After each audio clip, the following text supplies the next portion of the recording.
You found yourself at the junction where worlds meet.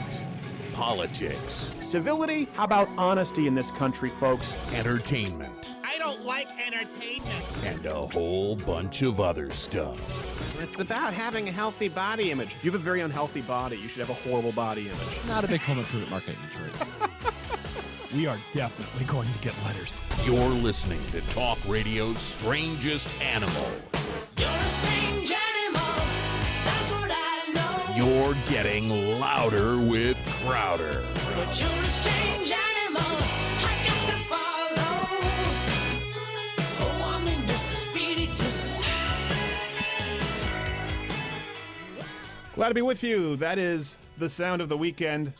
I am your host. You can find all the references at louderwithcrowder.com. Producing with me in video studio, as always, is Not Gay Jared, who is not gay. Follow him on Twitter at Not Gay Jared. I fulfilled my legal obligations. Draw your own conclusions. You good?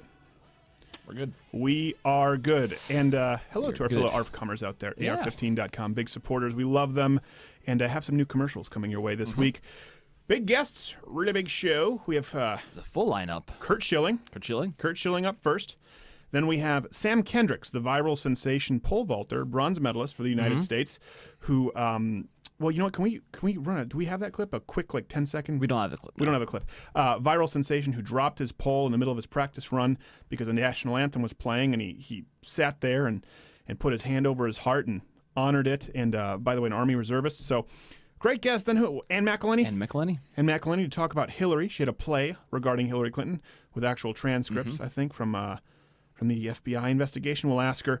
And John Nolte, formerly of Breitbart, right now he's kind of a freelancer and a big Trump supporter. So big Trump people, actually, Curt Schilling and John Nolte. Yep. And we'll let them kind of lay out the case for the Donald. Make it be known. Make it be known. Speaking of which, we don't want to get into it too much, but obviously the big news story this week is Donald Trump. People are a little upset with what they perceive as a flip-flop on immigration because he said no amnesty, none ever announced. Maybe a little. Maybe just a little Just a scotch of amnesty.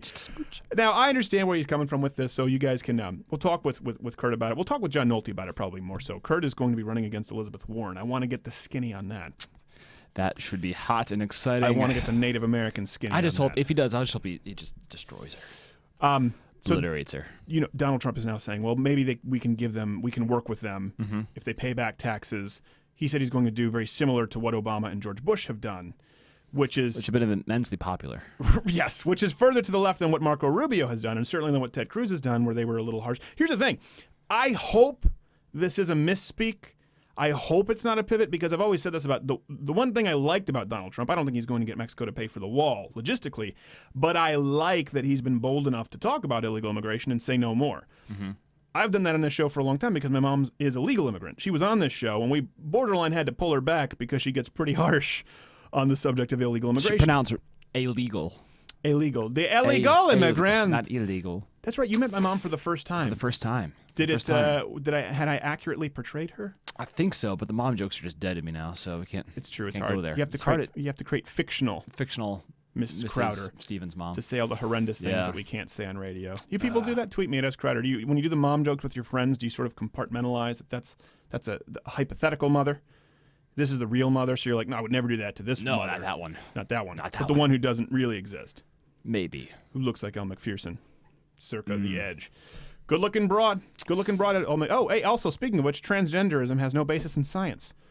So that's a story. That's a story that occurred this week with a meta study. They just said, no, it's not a real thing. We wrote about it on the website. They had a lot of interesting things in that study, actually. It talked about a kind of an array of sexual issues. The idea that it's fixed when you're born into the wrong gender, into a wrong body, that they basically said, no, that's not a thing. That, the gay gene, they kind of talked about a little bit in the study. Yep. Interesting stuff. And listen, by the way, it doesn't necessarily, like we've always said, science is not determined by consensus.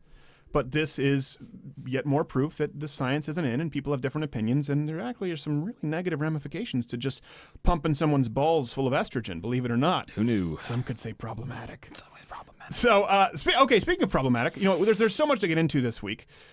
This was the one thing that blew up. We got it a little earlier than other people because my brother went to UT, so I actually subscribed to a lot of the local Austin news feeds.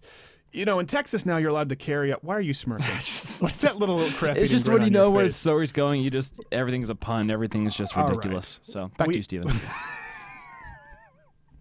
We have the video. Pay no mind. And you're allowed to conceal carry on campus now in Texas, right? That's the state law. Some social justice leftists were upset. Therefore, dildos. Let's roll the first clip. We want everyone to get a dildo. The Feminist Texas legislature, we do not agree to this. We want the dildo. If this makes you uncomfortable, what do guns make us feel like? A retarded person? I'm going to go with that one, too. A very unintelligent person? Okay, let me set it up for you. They were saying because it's illegal to display sex toys, but not a gun in Texas.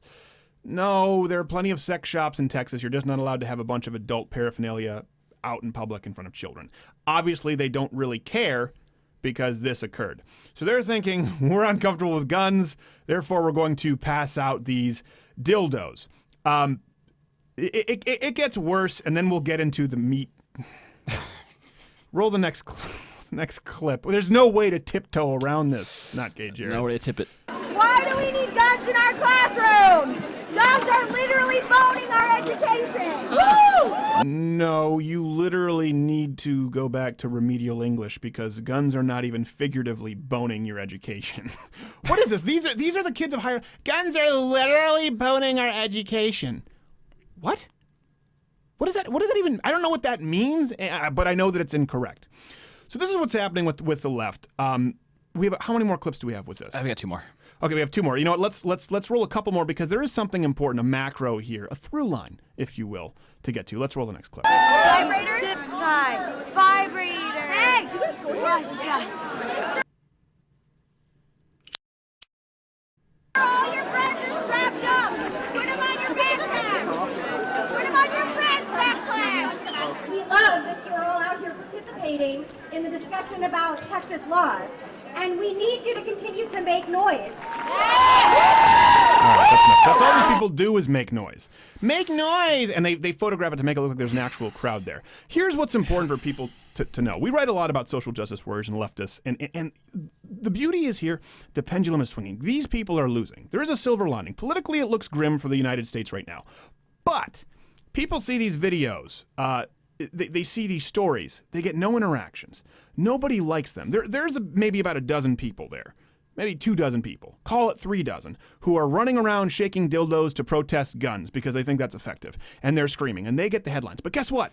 All the other 50-something thousand students at UT are just walking around them. If it were a couple hundred there, it would still be a fraction of a minority of people. Exactly. It is an incredibly small minority. And by the way, many of those other people at UT on campus might vote Hillary. They might vote Bernie. But they also know that this is patently absurd. They also know that these are very unintelligent people. They also know that these are professional protesters. It's like when you go back to the 60s and people think it was flower power, the hippie era. Nobody liked them. The top albums were show tunes. It wasn't the Mamas and the Papas. It wasn't everybody wasn't smoking grass in Woodstock. People didn't like them. People wanted to go to class. It's the same thing here. It's why Chicago, was it University of Chicago? I believe so. Here we go. I have it. University of Chicago said, hey, no trigger warnings, no safe spaces here. They are trying to socially engineer kids right now in college. The elite, the selected elite are trying to decide what's good for the collective, and individuals are rejecting it. And there are more individuals rejecting it than the group they thought was the collective. So it's important to see this and not get lost in the shuffle and think, oh my gosh, this is what's happening. These are all students. Most of them aren't. It's a very small group of people. We have to address it because it gets all of the headlines because of a complicit media who wants you to they want you to become complacent, to think the country is gone, that this is how far we are, and there's no way we can right this ship. Let me give you an example. I was over there when we were up north, that breakfast spot, I like. Yeah, delicious. Yeah. Matter of fact, good old one eggs of those and guys, Benny. Brian, listens to the podcast. Thank you. He down there at the Roadhouse. So a girl was serving us. I love her. Name is Kelly. She's wonderful, fantastic server, and she was wearing a sweater. And I said, hey, I I love the Bill Cosby sweater. It was kind of really hyperly designed. And she said, yeah. She said, it's Navajo. I got it at a thrift store. It's Navajo, I think, influenced. And so I got the cultural appropriation going on today. And we all laughed. Everyone in the diner here laughed. Probably about 10 people. We laughed. And there was another server who said, oh, no, I said, well, I think that the Navajo now, they wear Calvin Klein and Levi's, so we're fine. Everyone laughed. And the one girl goes, no, that's not okay. Cultural appropriation is not okay. This is one person. By the way, the girl who's wearing this sweater, tattoo sleeves, total hipster, bleached hair, you would expect to see her at a punk rock bar. These are not conservatives. They're all laughing at our cultural appropriation jokes. This one other server, who's nice, I like her, said, no, that's not okay. My wife, God bless her, happy anniversary, sweetheart, looks down and goes, I go, what? Unshaven legs.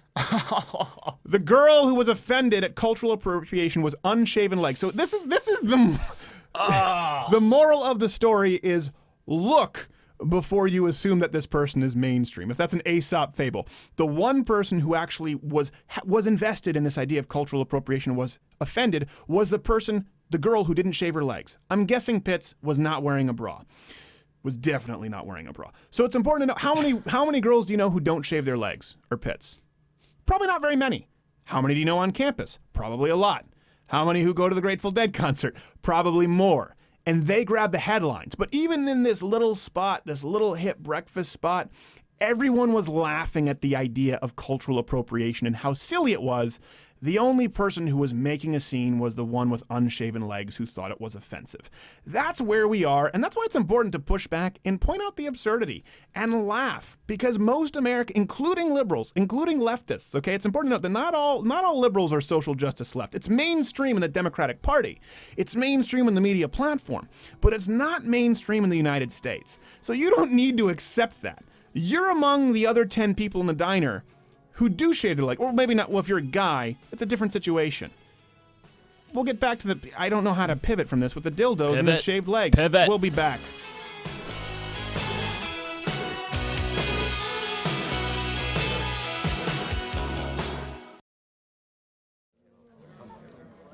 Okay, everyone quiet down. Thanks for coming to Social Justice Anonymous here on UT campus. As you know, the state has now made it legal for people to exercise their Second Amendment rights here on campus with concealed carry.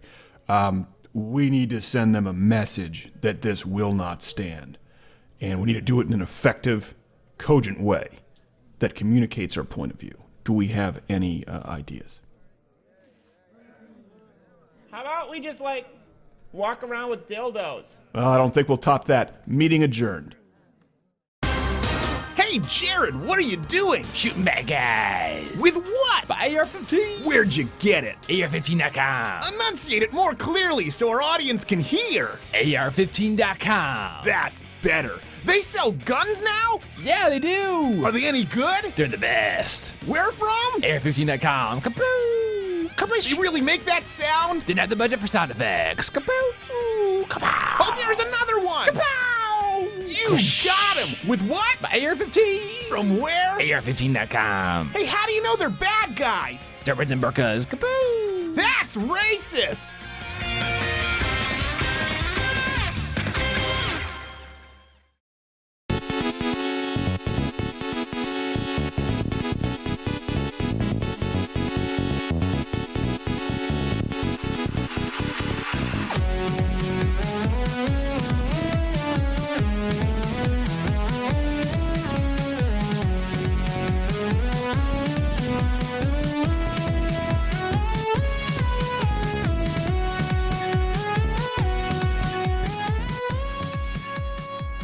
Glad to be back. Up after this break, we will have Curt Schilling.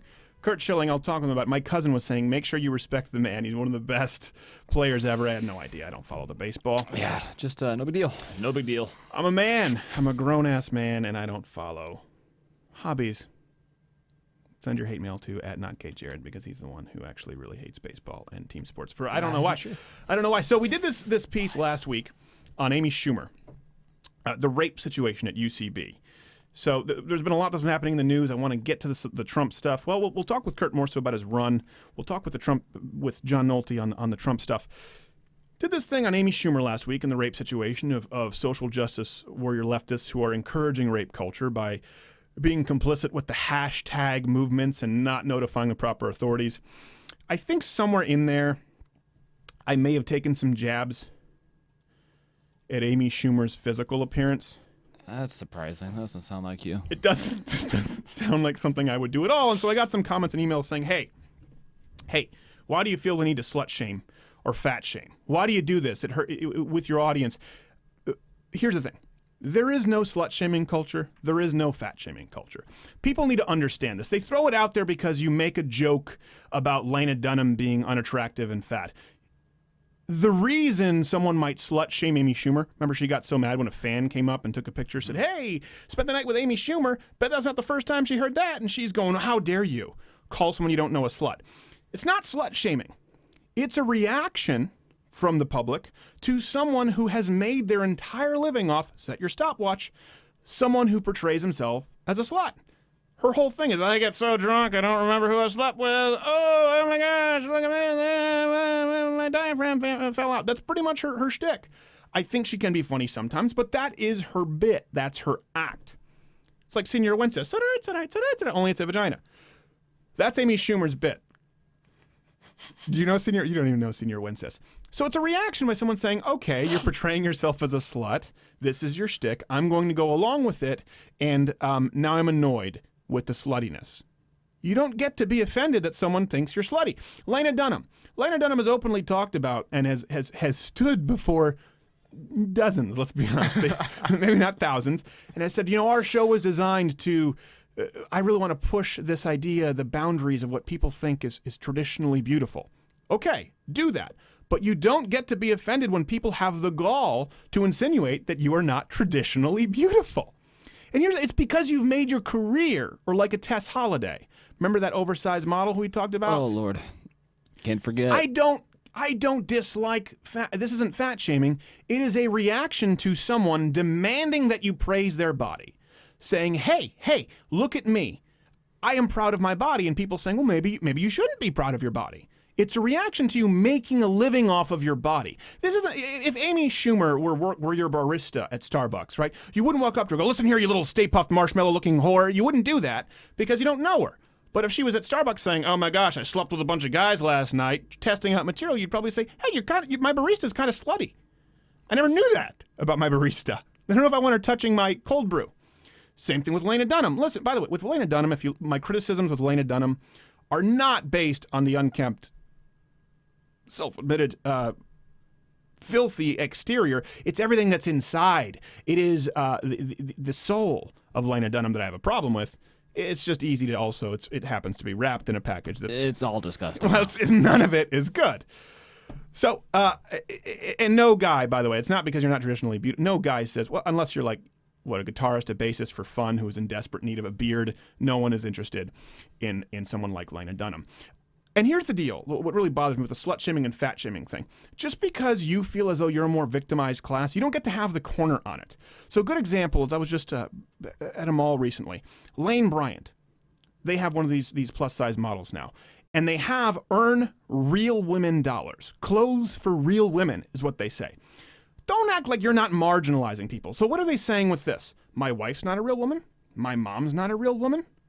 My mother-in-law isn't a real woman. Nearly every guy I know who's married to a real woman is in fact married to a figment of their imagination because these women aren't plus size. So they're simply deciding to discriminate against women who are smaller than them. By the way, while we're talking about that, I guarantee you there are more real women who are closer in size to runway models or fashion magazine models than Tess Holliday. And let's take it a step further. I guarantee you there are more real women within the proper perimeters of health closer to the size of more traditional models. Not saying that all women need to look like that, but you don't get to have the corner on victimization because you chose to be overweight. That's what bothers me about it. And when you make a career on it, it is totally fair game, and especially because we have an obesity problem and we have a diabetes problem in this country, I think when you cross that realm of health, it is within the fair boundaries of criticism. Something else. Same thing with diseases. We've talked about this. Listen, I'm sorry, mister, that you decided to have unprotected anal sex with bearded bikers in a truck stop and you got AIDS. That's horrible. I wouldn't wish it on anybody who has unprotected anal sex with bearded bikers in truck stops. I wouldn't. Between the dirty needle use. I watched Rent. I know what I'm talking about. But you don't get to have the corner on diseases. AIDS gets it's a disease that gets so much more funding than all these cancers or type 1 diabetes that the kid didn't sign up for. Just because you scream the loudest, whether it's with dildos on campus or it's about being offended that someone insinuated you aren't good looking, doesn't mean that you deserve to have the corner on victimhood. And that's my issue with it. Also, I don't like Lena Dunham. I find her incredibly unfunny. Have I clarified my thoughts there? I need to clarify, Stephen. No, but seriously though. No, you're the right. idea it's You're right. No one listen. If you see someone like Lena Dunham in real life, right? You go like, I mean, maybe she could shower, but you're like, that's unfortunate. But you don't make a thing out of it. But when she says, "I'm beautiful," and people who don't declare me to be beautiful are sexist, now that's a problem, and you're almost morally obligated to say you're not. Let's reality check this. So that's where it comes. People say, why do you double down on it? Listen, I'm not doubling down on it. I'm not doubling down on fat shaming or slut shaming. If you make a career off of it and you thrust it in front of people's face, you know what else I have a problem with? We wrote about this. Professional victimhood is America's fastest growing business. That's why you have Sean King and Rachel Dolezal competing to be black guys. Amy Schumer and Lena Dunham in female comics competing as to who was raped more but never came forward to the cops because it's the best way to get your name in the headlines in the absence of talent or wit. And Does it seem like they're racing to be fatter now too? Is that just me? What's being fatter? Amy Schumer and all of them, Melissa McCarthy. They're It trying to seems say like I there's- meant to do it. Yeah. We have to go to a break here, right? Break. We have Curt Schilling coming up talking about running against Elizabeth Warren and Trump. Stay tuned.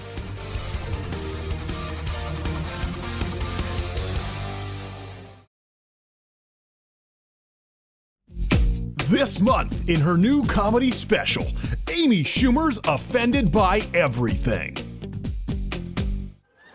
So then he looked to me and he said, I bet I'm not the first guy to be here before.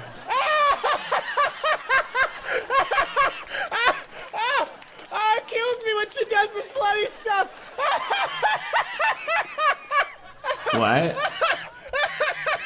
When you do the slutty shtick.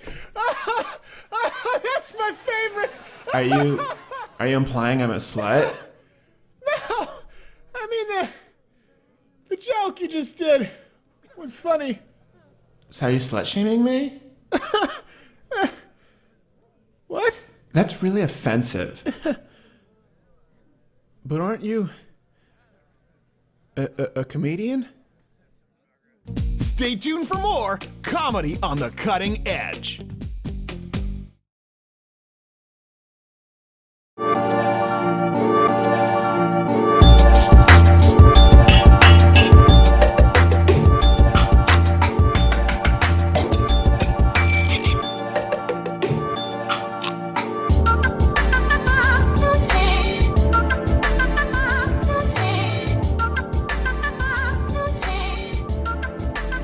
All right, glad to be back with our guest who is shaking his head already, embarrassed. Little quick inside baseball here. Before we went live, I always say, hey, what's the best thing to plug? He said, you don't need to plug anything because he's Curt freaking Schilling. Curt Schilling, thank you for being on the show, sir. That was horrific. It was terrible. It's really hard to sit through that 12. Well, don't let your son see it because it gets only more embarrassing. I'm sure we'll see that on YouTube at some point. We will. It's all on the YouTube.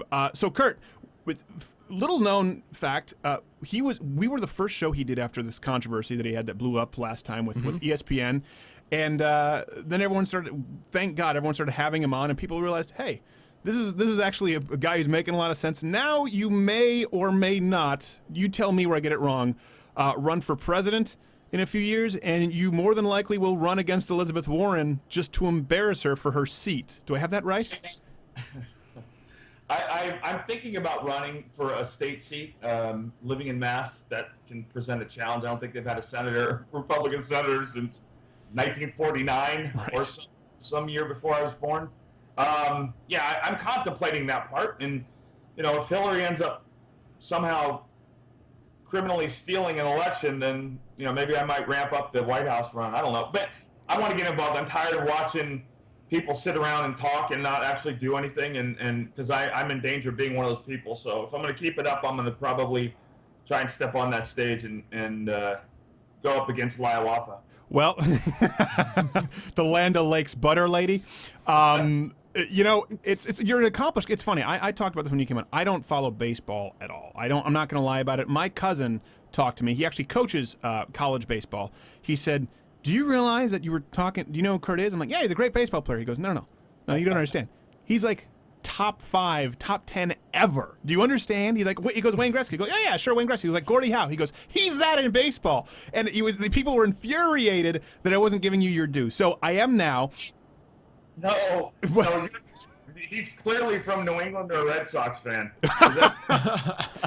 Wicked biased opinion. And I'm not even that famous in my own freaking house, so. Well, yeah, but nobody is. Prophets aren't appreciated in their hometown. So you're accomplished there. You worked with ESPN. You've done so much. Is it at the point now, would you have done this, let's say, if you were still working with a network? Do you think you would have felt compelled to? Some people might say, well, it's because he got canned for being offensive, so he has to. You don't really have to do anything at this point, do you? No, I don't. And I don't think the network thing was going to last very long anyway. Neither do I. That I was under the umbrella of an insanely liberal, bigoted, very, very racist group of people who portray themselves to be anything other than that. The only sad part about that was I love the people I work with, not the people I work for. So I think watching you, listening to Breitbart on the Patriot Channel, watching some Hannity, watching some of everything that's going on, I want to be involved in talking about stuff that matters and that moves the needle. And I think you've seen it with your show where you have people go, wow, I learned something I didn't know, and it's something as fundamental as the difference between a semi-automatic and an automatic weapon. Right. I'll give you a great example for me is Trump, Mr. Trump's immigration policy is basically allowed every left of center human being on the planet to call him a racist, which is so not true. But anyway, it's silly. When you bring up the point that the last 3 major immigration reforms that passed through our political system all contained gigantic amounts of money to pay for a wall to be built, and it's never been built. People don't know that. No. And what it tells you is the left and the right, neither one of them wants to build it. Right. One of them just wants to be for it, and one of them wants to be against it, because if it goes up, nobody has any political capital with that anymore. Well, it's interesting that a couple of questions on that. Does it concern you that, this week Trump has kind of walked it back and said he'll do something very similar to Obama and George W. Bush? He seems to be softening there. Well, the concern, listen, I am his first stance, which was basically, I'm going to march around the country and we're going to kick every single illegal alien out, no matter what, is untenable, undoable, and I think a lot like a lot of politicians, he spoke before he thought, which if that's possible, then I'm going to win elections somewhere because I do that all the time. But I think once he gets around smart, I've known him for 11 years, and this is kind of his MO in the sense that he's very emotional. You can tell when he's on prompter and when he's not. Mm-hmm. He gets emotional like everybody else that cares about this stuff does, and he says things, and then the people in the back are like, oh, come on. And he goes backstage and thinks, I probably shouldn't have said that. Right. I think he's looking for what we're all looking for, which is an actual process, not just a fixed immigration process, but one that's actually running. Right. What we have now is there's no process. No, it's really silly. And I talked about this. I said, listen, if your immigration policy only affects, regardless of race, gender, orientation, illegal immigrants, it can't be racist. And I say this. First-generation immigrant, my mom, French-Canadian, learned the language, went through it. So of all the criticisms with Trump, and we've talked about this, there are valid ones. Everyone has things that can be criticized in a valid way. Him being racist for wanting to get rid of illegal aliens committing crime is not one of them. What he wants to extreme vet illegals coming into this country from nations that harbor and are terrorist-driven. I don't have a problem with that. No. I mean, I can't help where you were born. But we have a set of rules and statutes and laws in this country that since 1776 has made us what we are. And contrary to what the left would have you believe, this is the greatest country in the world. I know they think we suck and, they're all about their comrades and all the other crap that they talk about. But the Constitution, the Bill of Rights, all of those things were written in very clear, precise, plain English because they knew idiots were going to go left and try to misconstrue and misinterpret. And if you read the documents, I mean, how on earth is it legal for someone who doesn't live here legally to vote in any election? Right. What country in the world allows that? Number one, you go to jail in most of these other countries if you just go there illegally. Right. But like, no, you're not allowed to vote in their elections, as you should not be. Why would we be allowing that? Curt Schilling and I should not be allowed to go on down to a booze cruise in Cancun and elect their next leader. That would be absurd. It would be a fun weekend, though. It would be a fun weekend, Curt. We'd mess some stuff up. We'd mess some stuff up. Just going down there, hey, who do you want to vote for? Between my Coronas and I don't know. Jorge sounds like a good, what do you do? Prime Minister here, President? Shot me down for that.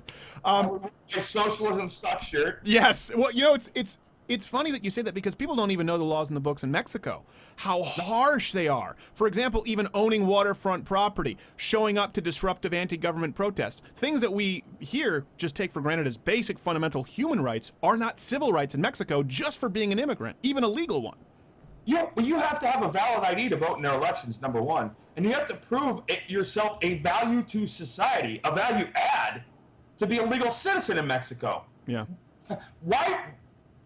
How on earth is that okay down there and not okay here? But the more important thing to me is you watch these idiots on YouTube, the guys that were interrupting the Trump rally the other night that came on and did the interviews, they were bitching because one of them got his ass kicked. I mean, he got pulled down by police, cuffed and marched out. And it's like, what did you expect? That's exactly what you were asking for. Now you're going to stand in front of a camera and bitch about it? Right. As opposed to when you go to liberal protests like Occupy or pro-union protests just for showing up and disagreeing, you get the crap kicked out of you because they leave the place violent and they leave the place filthier than when they found it, whereas conservatives, they pick up after themselves. Remember how everyone was saying the Tea Party, regardless of, they were like, oh, it's going to be violent, and they were actually volunteers cleaning up with pokey sticks. Well, here's your next YouTube video. Go to an Occupy, go to a liberal rally, and just like you do in the college campuses, ask these people why they're protesting. Yeah, it's happened.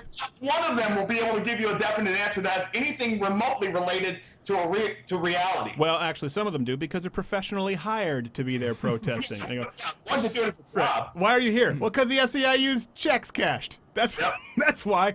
It's like Bernie Sanders identifies with me. How? He's been poor his whole life. He hasn't done anything ever.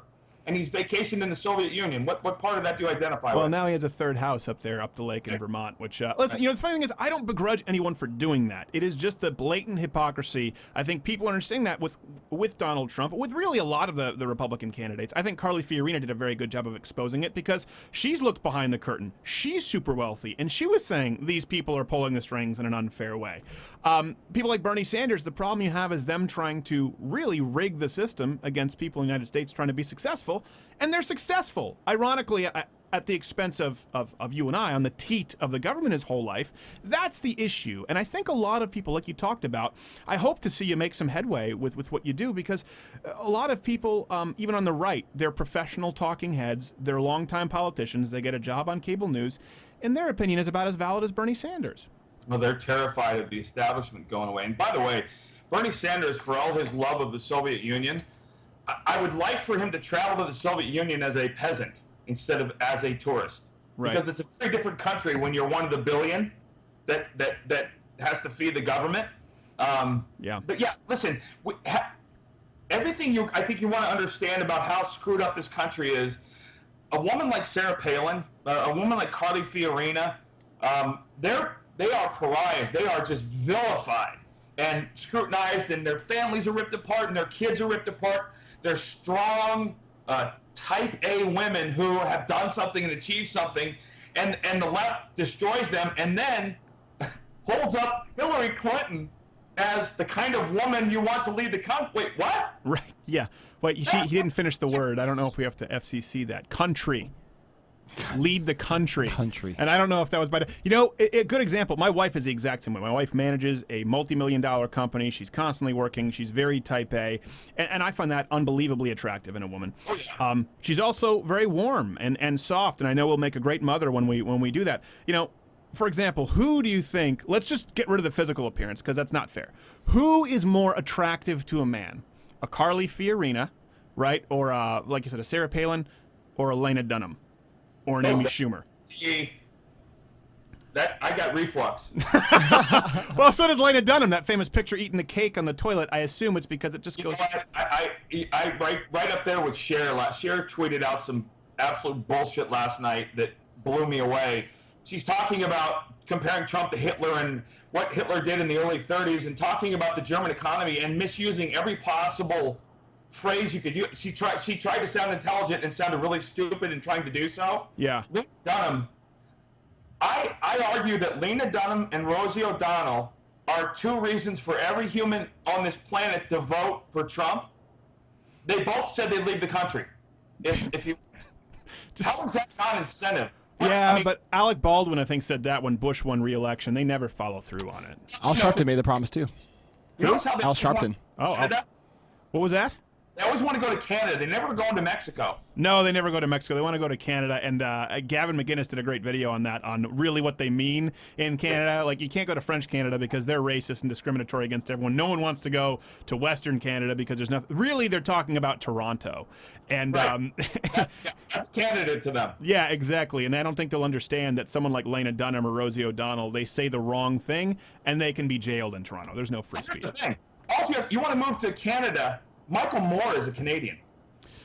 Not anymore. He lives out there in Torch Lake in Traverse. Right, but he's as Canadian as you can get. And Oh, God. Let's just vilify an entire nation of people before we go to a break. Curt, we'll bring you back after this. And I am half Canadian, but I'll tell you what. Mr. Schilling's not wrong. But send your hate mail to him. Stay tuned. We'll be right back with more Curt Schilling.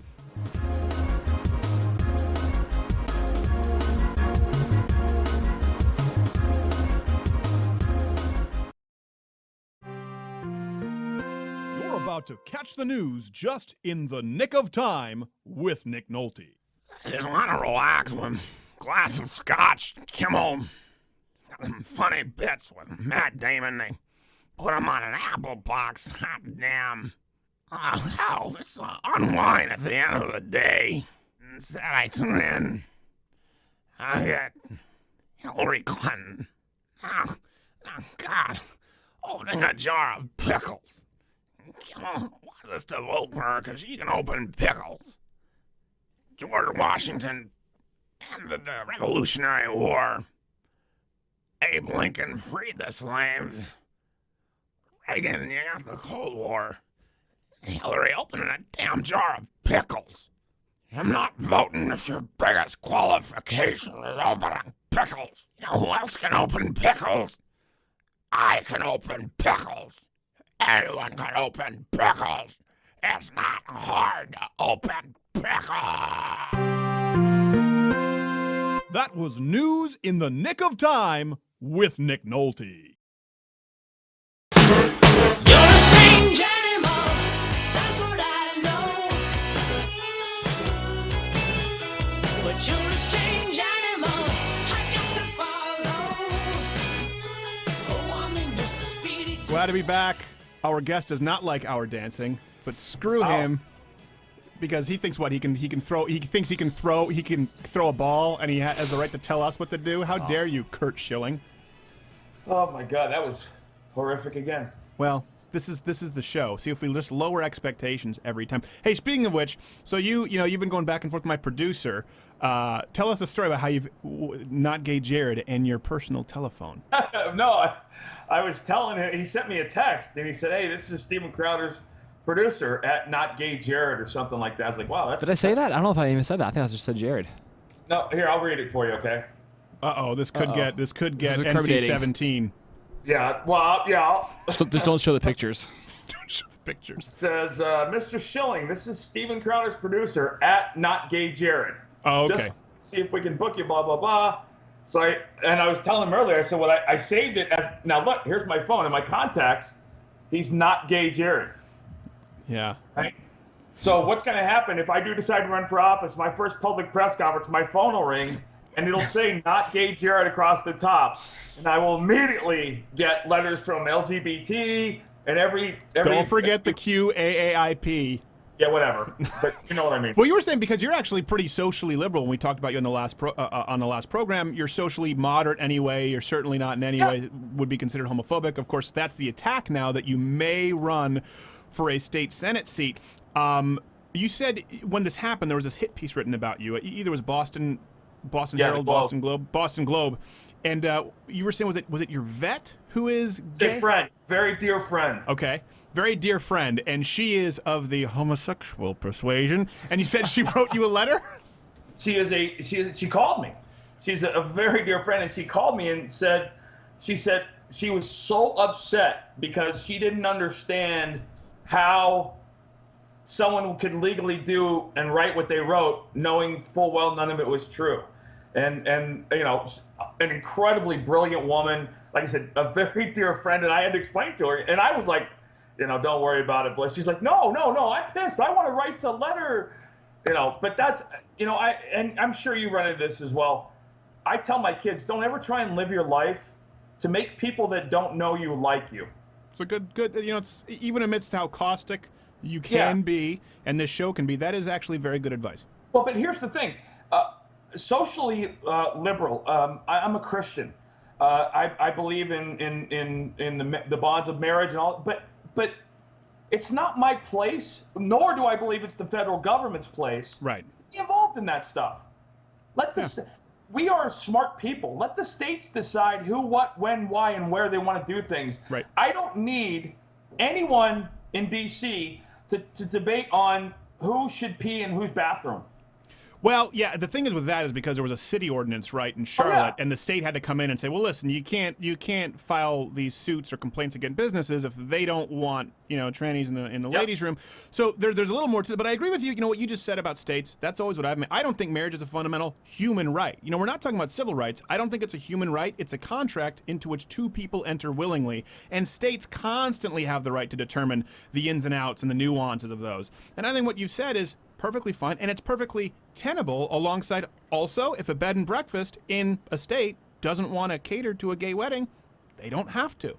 Well, but it's almost now we're getting to a place where the left wants to make it legal that they would have to. Exactly. And that to me is absolutely terrifying ground. You know, I talked about running for the Senate, and a lot of people in this, you know, have said something about, you know, what's your stance on gay marriage and X, Y, and I've tried to explain to these people, excuse me, a senator is someone who represents his constituents or her constituents in D.C., takes the concerns of the people that vote and live in the state that they represent and brings them to D.C. And I think a really good case is Elizabeth Warren and a lot of her friends are all about free public education. They want free college tuition. And I ran the numbers, and it's first of all, we have a $38 billion budget in Mass. And you're talking about an extra 15.3 billion every 4 years for the 29 public schools that school 191,000 students. Now, add on top of that, how many kids are going to go to college who wouldn't normally go, but hey, it's free. Right. And you've got a runaway train. And many of them shouldn't be, and there's nothing wrong with that. Absolutely. But here's the problem. When you take that national, you're looking at, I think the number was $1.3 trillion every 4 years.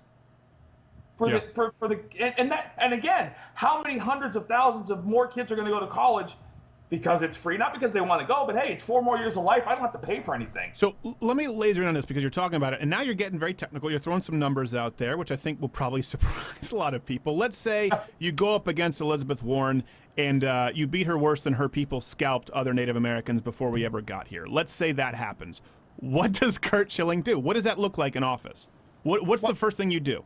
The first thing, again, it's not an office for me to decide what I'm doing. A Senate seat your job is to represent the people of Massachusetts. What do they want done? What's their number one priority? Is it immigration? Because the governor handles the state budget and the fiscal financial world that is Massachusetts.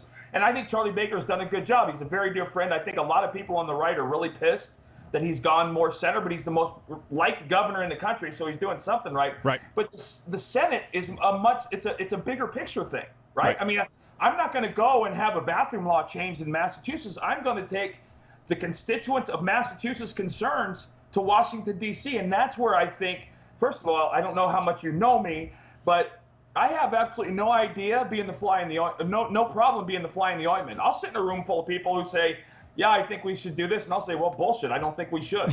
Well, you know what? That's when I know you're a Trump guy, but you know who's done that better than anyone and has the highest approval rating of people who voted for him is Ted Cruz. He's basically said, I'm going in, and what I'm mostly going to do is say no. And that's what he's done.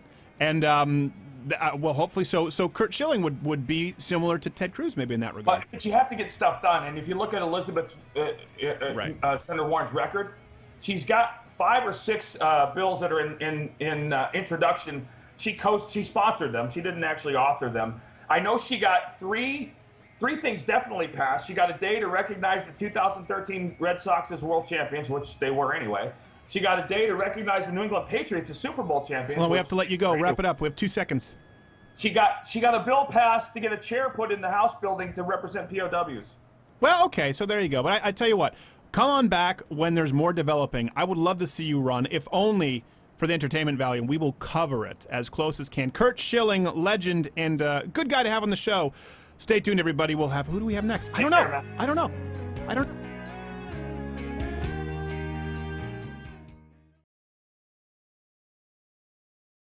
Hopper wants you to believe that he's looking out for the best interests of every American, and he's asking for your vote. But as you learned last week, he doesn't ask for everything. Like noodles, which he steals. Is that a guilty face or what? Or these dogs he forced to fight for their life in his underground fighting ring? Doesn't seem like he asked for their permission. It's a far cry from cheeses. And what about his newly announced vice presidential candidate, Dean Cain? Why is he always interrupting professional broadcasts? Doesn't he have better things to do with his time? And what's the real story between him and Not Gay Jared? I guess if you don't ask, he'll never tell. Superman? I think not. The choice is becoming clear, America. Hopper, unfit, unqualified, and un-American. Paid for by Sheldon Acorns and Pharmaceuticals.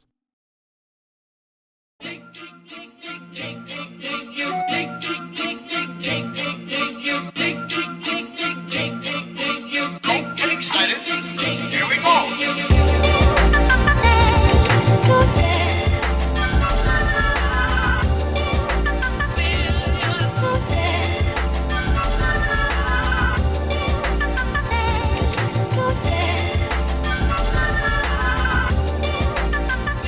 All right, we're glad to be back with our next guest. I put on a nice shirt because this man is an Olympian. He's classing up the joint.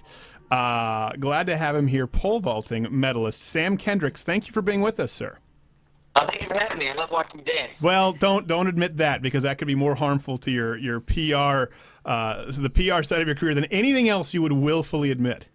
Trying to figure out what this move is. Well, it was the fish hook. Fish hook, okay. It was fish hook, because he was fishing, not my producer. I'm digging. I'm always digging. Okay, so he was I've never back fished. here with the reel. Yes, exactly. This is what we do to make up for our lack of actual dance moves. Okay, you're actual con. Gotcha. Yes, exactly, which I would imagine you probably have better. By the way, people listening, at Sam Kendricks, because you're an Olympian, you're an athlete, so it translates. Before we go into it, I want to show this clip. I didn't see this a ton on a lot of mainstream media out there. I found it. My dad particularly found it, and it's a heartstring tugger. This is Sam Kendricks amidst one of his runs at the Olympics in pole vaulting, and the national anthem was playing. Let's just play it. It's better than I can describe, and then we'll come back.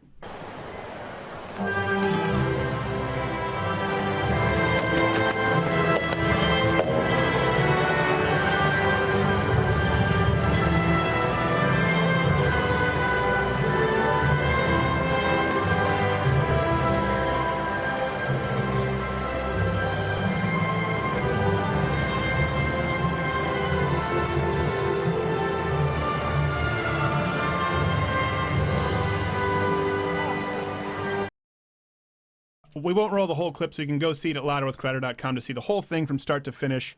For those listening terrestrially, was running up, pole in hand, which, by the way, terrifies me, those things. Oh, yeah. It looks like such a weapon.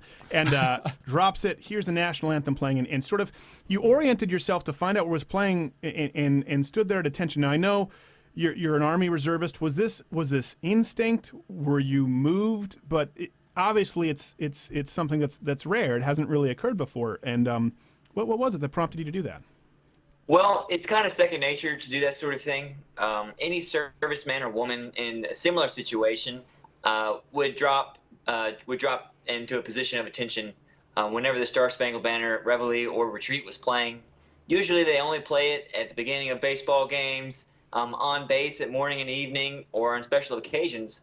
But you stop what you're doing, you render respect unto the flag. Mine was just a little bit in a more of a more tense situation. So well, I was think going to say, if that's the case, you're probably inside. You were a little pissed. Like, what are they doing? This is in the middle of my Olympic run. This shouldn't be happening now. No. Well, see, as an athlete, you tune all of these outside stressors out. You turn it out. Sure. Don't even look at the crowd. You don't listen to the booing in the stands. It's just what you do to focus. But sometimes you can't focus through what's happening that's close to your heart. And so when the national anthem starts to play, okay, simply what is my first instinct? Find my position of attention and find the tallest flag. The tallest flag at that point, Jumbotron. Now, really, you're supposed to fix the raising flag, but it was my first time in the stadium, so I didn't know where it was. So Right. you do a couple facing movements, which is perfectly fine, in order to find the correct flag in order to face it and render the correct respects. Right. Well, geez, I mean, for crying out loud, it makes me wonder, well, what are those other Olympians doing? This guy was in the middle, pole in hand, and stopped and looked. I'm going, wait, hold on a second. What about the rest of you guys? I guarantee you the song was playing while they were up there. Did it, because you won bronze, and did it affect at all your score? Did you get to run again? How does that work for people who don't know? And for reference, most people don't know. I'll give you a little insight. The pole vault competition, just like any field event, has a warm-up period. And this particular instance happened during the warm-up period when my friend Michelle Carter was being presented her gold medal. Generally, any serviceman or woman would say I need to be more attentive and have my head on a swivel. But like I said earlier, you need to focus those things out. So when the Star Spangled Banner happened to play, it was just I was running down the runway, and everyone got quiet, and the Star Spangled Banner started to play. I turned around. It did not affect my competition, other than I wasted a little bit of energy. But we trained for years and years to have excess of that. Yeah. So. I can imagine. So you were in Brazil, right? Now, Brazil is an incredibly nationalistic country for people who don't know. When foreign teams go in, whether it's fights or soccer, they actually chant that they will kill them. Like, this is a very common Brazilian chant. Did they embrace your American patriotism, or were they a little bit perturbed? Yes, I was really very well received by the Brazilian people, just on a basis that I'm a friendly ambassador. I know their best vaulter. His name is Thiago. He was actually the champion, the gold medalist, the first gold medal from Brazil for that whole Olympics. Oh wow! And I'm good friends with him. I was the best ambassador I could be when he set his personal best for the gold medal. And if you can just go on my Twitter, Instagram, you can see all these Brazilians that have been commenting and say, "Hey, thank you, come back to Brazil," which I thought was very sweet. We definitely did see that certain focus on their nationality in the pole vault competition. My French friend was actually booed on the runway and on the Olympic podium. And I don't think they realize that that's not supposed to happen at track meets, and especially at the Olympics. You're really supposed to uphold that Olympic spirit. But you have to take it with a grain of salt that they're not necessarily chanting against you, but so much for their guy. And it's really just, I'm for my guy, I'm against the other guy. Right, yeah, they do it that way. Now, your friend, this is not the person who robbed Ryan Lochte, correct? Different Brazilian. Oh, no, he's a 22-year-old athlete. I'm kidding. But I appreciate that you were such a good ambassador going there, and obviously, as polite as can be, classing up this joint. Yeah, it is one thing, though. If someone like you, for example, when we have Olympics in the United States, if you yelled out or your fans yelled out that you were going to kill them or the Brazilians or booed them, it would be national news. It's just a part of their culture there. They almost always cheer their guy, even if their guy is not a very savory character. Like Americans, you can lose their favor really quickly, right? People now are not super thrilled with Ryan Lochte. In Brazil, it doesn't matter. You're the Brazilian guy, they cheer you. But I did notice that with yours. I didn't hear any boos, so that's good. Yeah, like you said, Brazilians are very patriotic, very nationalistic, and they're going to cheer for that flag. It doesn't matter whose chest it's on. So that's just the way they are. Americans, they see through the veil when they watch TV. They don't know me, but they know USA is on my chest, and they're going to be cheering for me, which I'm really thankful for. It's true. Although I'll tell you what, they wouldn't cheer for you as much if you weren't such an upstanding young man like you are now. I mean, in good examples in the United States, like if you watch the NHL, or fighting is very international, or soccer, they will boo their own countrymen if they think that they're jackasses. So I would give you more credit. It's not just because you had a flag on your chest. I think it moved a lot of people because, they felt like, okay, here's someone who we want representing our country. Yeah, you put in a very unique situation very quickly when you put the USA colors on, you put that uniform on, and you go to the Olympics to compete for your country. Because you're not necessarily competing for yourself like I am here in Switzerland. You're competing for your country. It doesn't necessarily all weigh in how well you do, but so much as how you represent yourself and who you came there to represent. Now, you were telling me right before we came on that the Olympics happen right at the end of your track season. So this is really busy for you. And now, you're still an Army reservist, right? Yes, that's correct. My reserve unit, I serve with them monthly, and I stayed up to date on all my training. They're actually in Millington, Tennessee. And this is the closing of the summer track and field season. It's very condensed these next 3 weeks, where all the high-level athletes are going to go to perform in order to really garner those points in the World Grand Prix. That's, without getting into too much detail, that's basically like the high-level track and field circuit. Yeah, well, see, for me as a simpleton, I don't know about you, Jared. I thought the Olympics was the high. I thought it was. Olympics, track and field happens. We don't really follow it outside of that. So how do you maintain that schedule? I mean, you're an Army, you're in the Army Reserves. You've got this crazy season with the Olympics. Now you're in Switzerland. How is that possible? Or are you just going to be? Is there going to be a doping test that comes out and says, well, that's why he was a cyborg? That's a good one. I can appreciate that kind of humor. But as a civilian, I compete as an athlete, and now as a reservist, I do all duty. Oh, I think we're losing him a little bit because he's over there in Switzerland. Hopefully, that, so on the side. So as long as I stay on my duty, Oh, I think I'm hearing that just because you're over there. You're over there in Europe. See, they're not as on to the internet as we are yet here. Let me hear you again. Sorry, I think I missed you. Well, as I was saying, you have that unique position, and this track season is something that has to close up by the end of the year. Everybody's going to go compete at their highest level and try to really up their standing on the world stage. At the Olympics is where everybody watches, but the World Grand Prix is where really athletes make their bones and not necessarily compete for their countries. Sure. Well, I would imagine that's the same thing, like with World Wrestling Championships or like, Kayla Harrison World Judo Championships. You look at and sometimes you have these people who perform really well on that stage and then they miss it by just that much in the Olympics. Do they carve out anything for you, in the Army Reserves? Do they say like, okay, listen, this guy's an Olympian. He's going to the Olympics. He doesn't need to do the full pull-ups, push-ups routine. Let's make him exempt from that. Do all the other stuff, but let's not feed him from the mess hall, and let's let him do his training and still serve the country. Or are you just another soldier when you're out there? Well, as an officer, I certainly do things in tandem in order to stay up to date with all my training and whatnot. I always have to have that maximum PT score just to be a good representative for my unit and those men below me. Sure. But my unit has given me a lot of leeway in order to travel, because they know that I'm also representing the Army, United States Army, wherever I go. They know that we want you to grow a great image so we can use that image in the future. That's part of my job right now. Absolutely. Yeah, I think that's important for people to note. I mean, that's why we covered this story on the website. It's louderwithcrowder.com. I really suggest people go watch the full video. It is touching. The first time you watch it, you're going like, wow, this is a moment of genuine, just unbridled emotion and patriotism. And sometimes I think we look at these athletes, we see them on TV, and we think, like I said, we think of them as robots. So Sam Kendricks, at Sam Kendricks, we're glad to have you representing our country, representing our military. Thanks for coming on, brother. We really appreciate it. I really appreciate you taking time to deal with me and my Comcast internet. No. Comcast could be a sponsor for you moving forward. You don't know. You don't want to just narrow it down to Verizon or, God forbid, Sprint. So Comcast, just say European internet.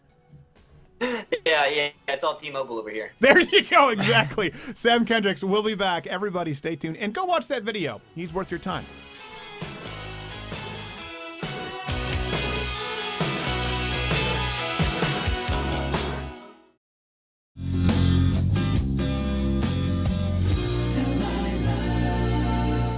Welcome back to the Delilah Show. Emily, you're on the air. Thanks for calling in. Hi. Oh my God, I'm such a big fan. I can't believe I'm on here. Oh, that's okay, sweetheart. It's exciting when you're on radio. Yes, okay. So, I didn't know who to call, but I have a problem with my boyfriend. Well, we all have problems in relationships. The key is to be grateful for what we have. Yeah, and I feel like we've always had this connection, so maybe you could help me. Of course, I'll always do my best. So it started after our 5-month anniversary, where I thought that maybe he was cheating on me. Sometimes there's always enough love to go around. Right, but they were ill-founded, and I realized that was just me being paranoid. Now see? You don't need to jump to conclusions. It's more important that you always love yourself. Right. But then he started locking me in a closet for days on end and beating me without mercy. What was that? In a closet, and would beat me with a bamboo rod that he picked up on a business trip from Bangkok. Well, sometimes it's unfortunate, but one of life's little ironies that we hurt the people we love most.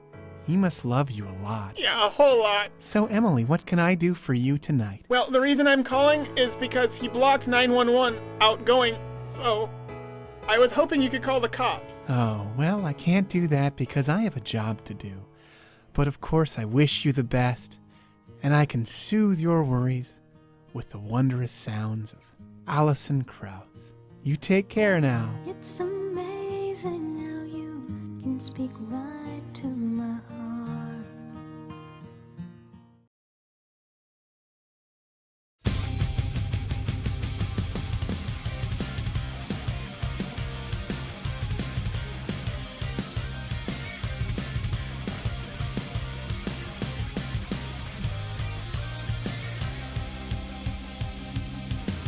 Oh, we're back. Hopper growling at the dancing. We need to dance while feeding him like turkey sausage or something just to like recondition his throwing mind. sardines. We are back. That was Sam Kendricks. Coming up after the break, we're going to have Anne McElhinney, our favorite lady. I'm back to my previous shirt. I had to class it up for the Olympics.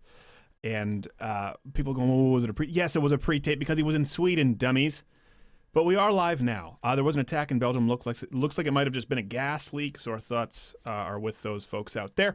I'm going to really quickly read what's happening. Jared. Hey, Dean, listen. All right. My therapist had me drop these boundary things, like boundaries that you're, honest to goodness, you're not respecting it. So what I have to do is I'm supposed to tell you, which boundaries you're crossing, when to... I don't know how many more times this has to happen. I didn't think he was going to call me about that. Well, I mean, listen, we're always glad to have him on. He's a great guest. People love him, but this is a stacked week. Curt Schilling, Sam Kendricks, Anne McElhinney, John Nolte. I know. We have like twice as many as normal. Right now, I have to read the results. So results from the poll earlier. I asked, what do you think of Donald Trump's recent immigration comments? About 1,000 of you answered. And it's split right down the middle. 31% said disappointed, 31% said you love it, and 38% said the media lied about it all, exclamation, exclamation. I don't know that the media lied about this one. I don't. And I don't know exactly where Donald Trump is going with his plan, but I think people need to be honest about it. Praise the man where you can and still think critically where you have to. And if you were on board with never amnesty, getting rid of illegal immigrants, he's going to deport them, I think if you're being honest right now, that's not the case. And maybe this is him making a deal. Like he said, ask for something greater. Yep. And then just allow it to scale back. Maybe he planned all along to do this pivot. And far be it for me to say that isn't smart politics. Speaking of politics, we have this later leader of the Populist Alternative for Germany party. I can't pronounce her name. Frauke Petry, I think. She talked about gun control in Germany. And she said, many people are increasingly feeling unsafe. Every law-abiding citizen should be in a position to defend themselves, their family, and their friends. We all know how long it takes until the police can get to a scene, especially in sparsely populated areas. She said this, we have it at louderwithcrowder.com, talking about how she was in favor of people arming themselves with guns and self-defense devices following a series of violent attacks here last month. It's one of the ironies of the world that the Germans seem to make some of the best guns, but they don't really get to use them. That is sad. Think about it. SIG is German, right? Is SIG German? I know Walther's German. Walther is, and then you got Glock, which is Austrian. Well, don't say German. People get really mad about that. They all have the same policies though around there. Yeah, well, they all have the same policies. Yeah. So they make and they fine-tune these fantastic pistols that much of the rest of the world uses, and they can't use it to defend themselves. This is an important point. When people get mad, and I say, well, there's no free speech in Canada.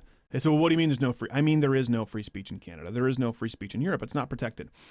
We had Christopher Titus on who said, well, can you give me an example of tyranny? Well, this is an example of tyranny with Germany. And let me explain this. Tyranny isn't always Hitler takes your guns away. It isn't always Stalin takes your guns away. That's not what tyranny necessarily is. Let's go back to even the United States, right, with Church of England.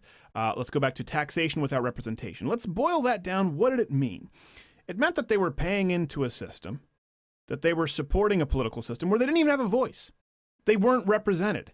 And that was the real reason, that was a big reason anyway, for the American Revolution. It was tyrannical enough that they wanted to put a tax on their breakfast drink of choice. So let's not act as though they'd be tolerating everything that's going on today. So it doesn't necessarily have to be Hitler. How is this tyranny in Germany? Well, let me tell you how. You have the selected few, the elitists, the Angela Merkels, who are deciding what's good for the collective. Their duty, their job there is to represent the collective. Really, the duty here in the United States is to protect the Constitution and the natural rights thereof, but that's not how it is necessarily in Europe. They don't have a First Amendment. They don't really have a Second Amendment. So the selected few, the elite, are deciding what's best for the collective, and they're doing it against the will of the collective at this point with the immigration, with a lot of their policies. And they're doing it while disallowing individuals from protecting their own rights. So let me ask you, is this tyranny when people say, no, we don't want an influx of immigrants. We don't want that. We didn't really get to vote on, I don't know how we feel about this. Boom, they're in your backyard. And all of a sudden you have record crime, soaring rape, and the government isn't doing anything about it because they're muzzled and they have to be politically correct. So And Sharia courts popping up next to your Walgreens. Sharia, yes, popping right up. Now you think it was bad when they burned down the CVS in Baltimore. Ugh, man. Right next to their... It can get worse. Right next to their Rite Aid, they have some imam saying, divorce, divorce, divorce, and some woman's destitute. It's pretty rough out there. It's a rough scene. So, immigrants coming in, crime. People didn't say yes to this. The representatives, the people who tax, without giving a voice to its citizenry, have decided, you know what, we're going to do this. And now the citizens are at risk, and that government is barring its own citizens from protecting themselves. So you could find yourself in Germany right now, in an area where a bunch of former ISIS fighters / refugees have settled down. They're raping your women. They're not abiding by any kind of Western civilization laws, by European laws. Let's call it Western civilization. Let's put it under the umbrella because I know people will get mad and talk about sort of dividing laws between different countries. They're not abiding by any laws that we know and care about in Western civilization. They're in your backyard. They're raping. They're committing crimes. They have their own system of laws. And the government tells you, no. You don't have the right to protect yourself. That's tyrannical. They don't need to go house to house and take all of your guns away. They've already weakened you. They've already removed your God-given right to protect yourself and your family. That's tyrannical enough. And that's what you're seeing in Germany. And that's why you're seeing this uprising in Europe. You're seeing people developing the spine that Americans have had for a long time. Just a little bit with Brexit. Just a little bit with people like this in Germany saying, no, you can't import refugees and tell us that we can't protect ourselves. No. This is a fundamental, a mammoth change in a mindset in Europe. Like France, banning the burkini. Mm-hmm. Listen, I'm not saying you should ban the burkini, but they don't have a First Amendment.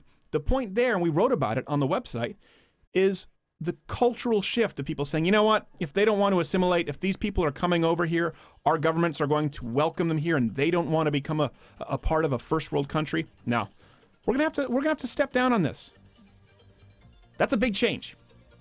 And it's tyrannical enough, and people are waking up to it. Speaking of which, Europe and McElhinney coming up to talk Hillary and fracking. I love her. She's just adorable.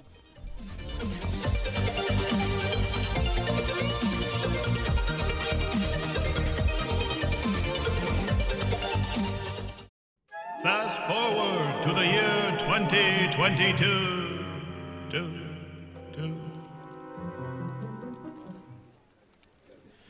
Okay, thank you so much for applying to Platt, Lou, and McDonald, Mr. Lochte. Yeah, that's right. And you are applying for an internship position, correct? Totes. Okay, well, your resume is nothing less than impressive. It says here that you are fully trained in Microsoft Suite. That's great. Can type 124 words a minute. Wow. Also, that you have been to the moon. Yeah, that's right. 3 times? And back, correct. Incredible. It also says that you're a member of Mensa, as well as the Big Brain Society. Do I have that right? 2 cards. It also says that you are head of an accredited university. Yep. A former senator. You know it. As well as worked for an undercover federal agent for 8 years abroad in Europe. They didn't even know. I also have your press release of when you saved a small Ethiopian child from a tree. Kid was scared. Did my part. As well as single-handedly ended the Haiti earthquake. Got long arms. Wasn't hard. This is nothing short of stellar. Finally, it also says here that you once beat Michael Phelps in the 200-meter. That's true. That happened once. Okay, Mr. Lochte, I find this hard to believe.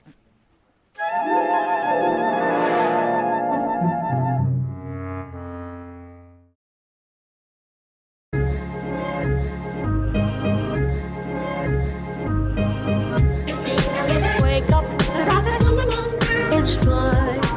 Reach the wizard. It's fly. Wake up, Reach the Glad to be wizard. back with this next guest. She's been on the show a couple of times, and GosnellMovie.com, of course, is her big project that everyone needs to pay attention to. One of the biggest crowdfunding campaigns of all time. She's worked on Frack Nation.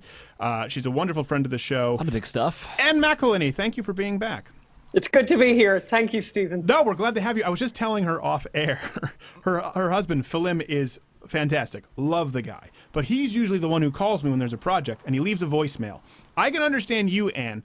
I can never understand your husband on the phone. It's one of my ears, and it sounded like this on. I swear to you, the voicemail sounded like, what are you getting down there? I don't know with the blueberry muffin. And, but then the hell I couldn't, so, again, call me back. Bye. And I was like, I'll get back to this later, and I filed it, and I forgot about it, so I apologize. Well, well, listen, I mean, and I love the way you describe, you say his name, by the way. I have to say that, Stephen. It sounds like some kind of a throat infection, It's like, Philim. Anyway, it's all good. Listen, it's all good. Philim? It's either Phelim or Phelim. That doesn't make any sense. Phelim or Phelim, it's all good. Listen, Salem is an A, Phelim. You can't expect me to understand this. Plus, I'm half Canadian, so I'll get it wrong anyway. It's all good. It's all good.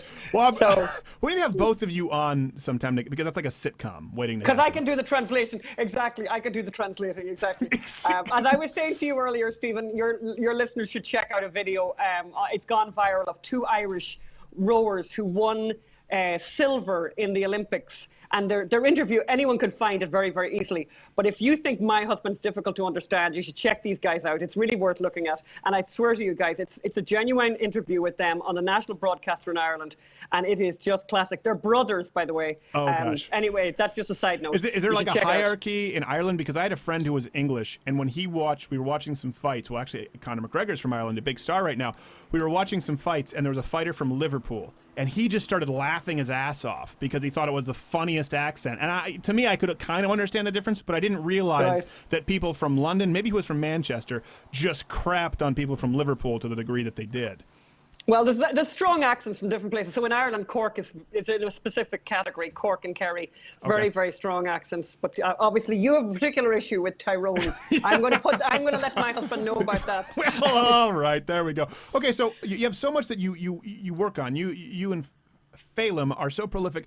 Recently, you did a Hillary Clinton situation. You were talking about. Tell us exactly what it is. Actors, the depositions. So basically, and anyone can find it online. Clinton emails on film. What we did was Judicial Watch had managed to be able to depose a lot of Hillary Clinton's staff. These depositions were recorded and filmed. However, Clinton's lawyers were able to have the video of those depositions with Cheryl Mills and Huma Abedin, etc., to have the videos suppressed. So what we decided to do, or Phelim decided to do, was to get the transcripts of those depositions and hire actors here in Hollywood and to basically recreate the depositions. And they're available online. They're on YouTube. About 500,000 people have watched so far. So check them out. You can find Huma Abedin, you can find Cheryl Mills, Steve Mullen, Unbelievable, the testimony, unbelievable stuff. So we did that. We crowdfunded it again. As you know, Stephen, we're very fond of crowdfunding. We like the idea of having the public say they want stuff that the mainstream media won't bother doing. So, you know, $52,000 came in from over 1,000 people, and we're super grateful for that because I think it's history worth recording. Right. And we're living through this quite extraordinary history every day with new revelations. So I think it was worthwhile doing. And for anyone, it's there forever. They can't how are you able take to it down. How are you able to cast that? And I have to imagine that Lena Dunham turned down the Hillary Clinton role pretty quickly. Isn't that a shocker? Isn't that just the most extraordinary shocker? Yeah, we love that girl. Well, you know, actually, we have some stories. We have some stories. You know, we had people. You know, because obviously out here in LA, you have, you know, every time you go for a meal, like anywhere, or you go get your hair done, or you get anything done here, the person is not the job they say they do. You know what I mean? Right, yeah. So it's like they're a hairdresser / actor, voiceover actor, mime artist, singer, you know, want to run their own band or whatever. So there's an awful lot of people, and I don't want to make fun of them actually, because I think it's a really great thing. People try to, you know, to perform in the arts and whatever. So there's an awful lot of people here who'd really like to act. So when you put out a casting call, you get a huge response, and we did get a huge response. And then what would happen was we would make it really clear. We're like, do you know what this is about? Do you understand what we're doing here? This is the verbatim testimony of these depositions. And what suddenly happened, Stephen, shocker, just blow me down with a feather here. People said, oh, I don't want to have anything to do with that. Oh, I wouldn't do that. Yeah. And this is turning down a good day's work, you know, doing the thing that they really want to do. However, it's worth saying that the actors who did turn up were fabulous, and not all of them, by the way, were conservatives. There were, you know, really good people, open-minded people who felt that this was important and wanted to do it.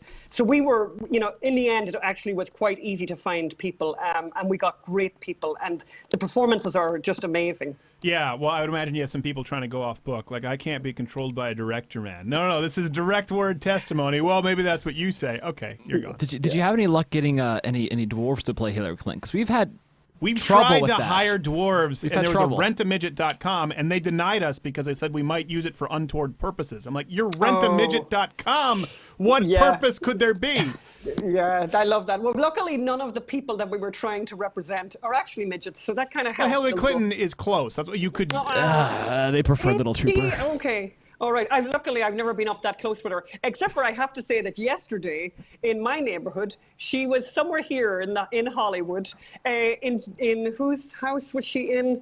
Not Justin Bieber. No, which is the one? Must have been a big house. Beale. Yeah, Beale and Justin Timberlake, because Leo DiCaprio was going to host them, but he had the scandal with the, was it Malaysian embezzlement? So I was driving yesterday morning. I was driving my husband to the airport. He's giving a speech about fracking tonight in Canada. And I'm on the way to the airport thinking, this is bizarre. This is like, just makes no sense at all. It took us forever. I thought we were going to miss the flight. And of course, I come back and meet a neighbor and say, what was that all about? Oh, Hillary Clinton is in the neighborhood. So it's like, okay, that makes sense. Yes, that's Hillary Clinton, that's her security, and that's her army of pharmaceutical representatives to inject her with. Sorry, not to feed the conspiracies. I'm joking. I know. Well, listen, we love it. Yes. The least of her problems is any kind of an epileptic disorder, believe me. So that's not what we run with here, but it's fun. So, okay, so you did this. That was the reaction. It's done really well. You had the same situation when you did it with Michael Brown, right? When people Correct, found with out. Ferguson. Yeah, which also, by the way, is online for anybody who wants to watch that. Ferguson the play is on YouTube, and a lot of people have watched already, and it's amazing. And in fairness, you know, Phelim did an incredible job, and it's really worth watching, you know, and particularly this summer with all the awful things that have happened, you know, that the lie, hands up, don't shoot, that lie needs to be exposed for what it is, and it really does. And so Ferguson goes a certain way to doing that, and I think it's really important. I mean, it reminds me that, I don't know if you saw U2 when they were on their world tour. We got, a friend of ours brought us to the show here in LA, and it was, you know, it's Bono, so, you know, you can expect what you expect. Right. But midway in the show, and one of the big things about the stage was that this big, long sort of platform that went all the way down, you know, along the audience, whatever, really long thing was kind of their special thing, and they projected images on screen and stuff.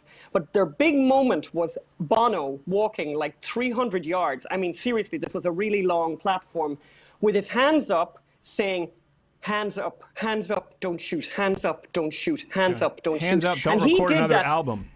Yeah, That's well, how I feel exactly. about them. And he did that, and he did that, and he did that in that world tour, and would have traveled the globe telling and spreading that lie about Michael Brown, about that, I think it's very sad the man died, but the circumstances in which he died were not... Well, it just disappears is the problem. Like Corn Gaines, we were the only ones to actively cover it when it happened, to go, wait, hold on a second. What is going on here? Other people caught on. Then we were the only ones to run the video afterward of her traffic stop, where it was a clear-cut case of child abuse. The police are saying, hey, buddy, can you come with us? We're going to have to get the car towed. They're going to try and kill you. We're not trying to kill you, buddy. We're your friends. You're going to have to kill me. Believe that? Yeah. Someone's going to say this impression is racist. That's how she sounded. And then she got her wish. She was using her child as a human meat shield.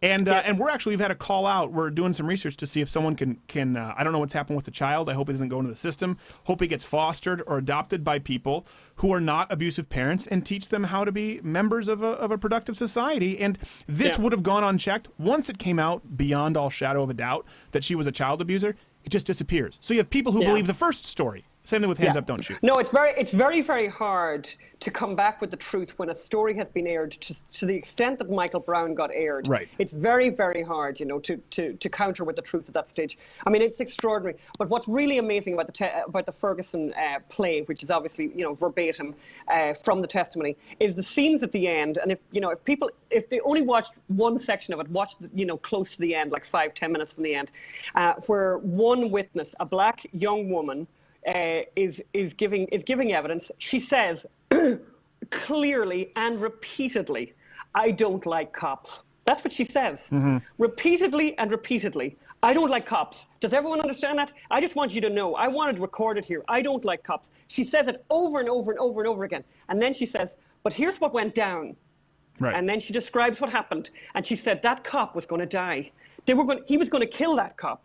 And she says, and she repeats it and repeats it, I don't like cops. So here's a black woman from her own community who doesn't like cops, but who told the truth. And it's really powerful. And when it was done on stage, I mean, it was extraordinary, people's reactions to it. Orson Bean, who you guys probably know, the father-in-law of Andrew Breitbart, but also Emmy Award-winning director, said it was the best theater he'd seen in 20 years. Yeah, and that's a ringing endorsement. Side note: is there anything whiter, not gay, Jared, than a blonde Irish lady saying, "That's how it went down"? That's how. Yo. Oh. No. No, Stephen. Well, I know you can play ball. That's why we do it with you here. Otherwise, you're going to get triggered. Hey, have you been following the story of the Leslie Jones nude photo leaks this week? No, but I saw tweets from you this last few days since you invited me on the show, and I was kind of going, okay, this nude photo thing, and I'm kind of doing about 12 things at the one time, and I must come back and find out what this nude photo thing is. Oh, it's just Leslie Jones, the Ghostbusters black actress who got Milo kicked off Twitter. There were nude photos leaked of her. Oh, yes, yes, I do know this story now. Oh, nude photos leaked? I'm not checking the internet today. See, and they're like, oh, that's so racist. Because I don't want to look at leaked nude photos of Leslie Jones. I mean, you were a former liberal, right? So, yes, but I'm here's okay something now. Yes, you're okay now. But were you ever this against free speech, even when you were on the left? Were you ever all about the identity politics and taking professional offense? Because that's a new breed that I think even you would have found foreign back then. Yeah. No, I think it's really weird. I mean, I'm trying, I just can't. I read stuff now, and I think almost everything I read, I think is like an Onion story. Because I'm thinking, there's no way there's no way they said that. There's no way people said that. You're looking at stuff, quotes from Salon and stuff like that. You're thinking, no way. There's no way they defended a pedophile 3 times. No, they did 3 times. Yeah, I mean, I don't know if you saw, there's the great article in the Wall Street Journal the other day about this sausage movie. Yeah, the sausage movie controversy, right? And about all the gender, sex politics and identity and all that sort of stuff. And honestly, there is an article in the Wall Street Journal, and I put it on my Facebook page because I was kind of going, I was reading it, Phelan sent it to me, and I thought, right, Salon, and actually, it's true, and it's so extraordinary. Like they're objecting, to they're objecting burger patties. To a comedy. They're objecting to a comedy, but their objection, and I said to Phelan, I didn't even know what subcategory this was, because it's satire, but it's even worse than that, because it's like satire on yourself. As Right. opposed to satire normally goes out towards society, but this is a satire on yourself. Well, hold on. I know, not to make the woman joke, but you can't get this. You can't get this broad to stop talking. We'll talk with her more after the break. Anne McElhinney, stay tuned. No, that's me.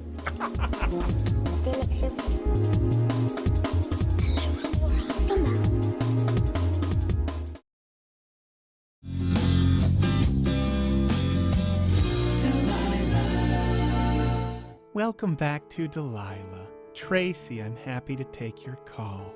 Oh my gosh, I'm such a big fan. I can't even believe it. None of us can. What can I help you with today?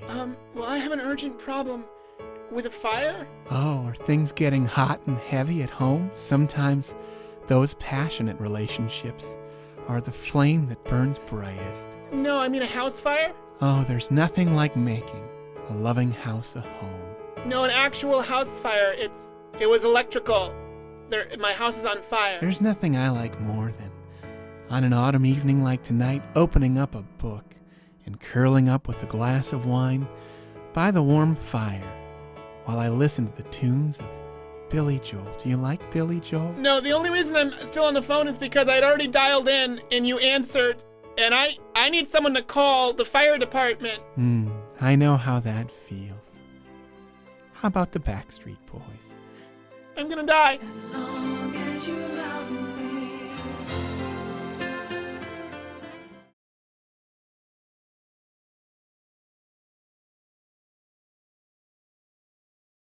When it's time to party, we will party hard.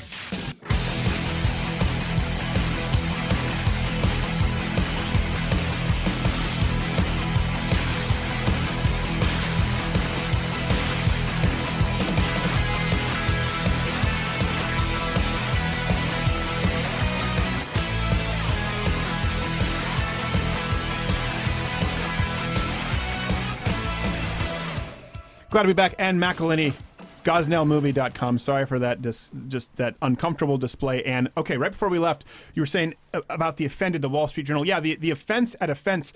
It is hard, and it happens both on the right and the left now, unfortunately, where people are so quick to try and take the moral high ground by claiming offense. Professional victimhood is a good business, and that's a perfect example. They were mad, if I recall, because the firewater, it's a bunch of animated food, and there was one that was called a bottle of firewater, and he was a Native American, and But there's also a problem with the Latina. Who was a the taco. Latina sausage should have been some kind of a, so the Latina is, what's that? Yeah, is a taco, but it should have been better. It was kind of degrading that it was a taco. Should have been kind of a higher grade, maybe like a, I don't know, like a Frankfurter, but then that's kind of offensive to Germans. So, they were writing like this. Right. They were writing like this, and they had a previous review where the person had reviewed the film, and then they withdrew that and apologized.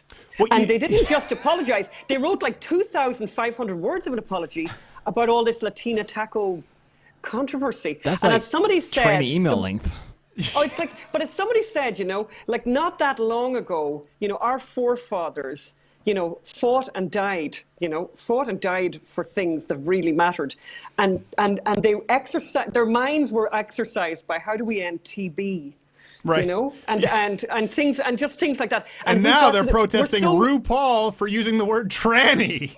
RuPaul, talk about Patton Oswalt had a bit about that. Who's a liberal? That's nice. But it's like RuPaul used the word it's like this is the tranny, and they're offended now. I thought trannies were allowed to call themselves trannies. I thought they owned that language. We're gonna have to censor you. Only they can say they're tranny. going to come after me. They're going to. Pretty soon you won't be allowed to say taco, however you say it as well. We have to get that checked. Okay, so speaking of miracles, you've talked about fracking a lot, and people know your story. You were sort of anti-big energy, and then you were converted.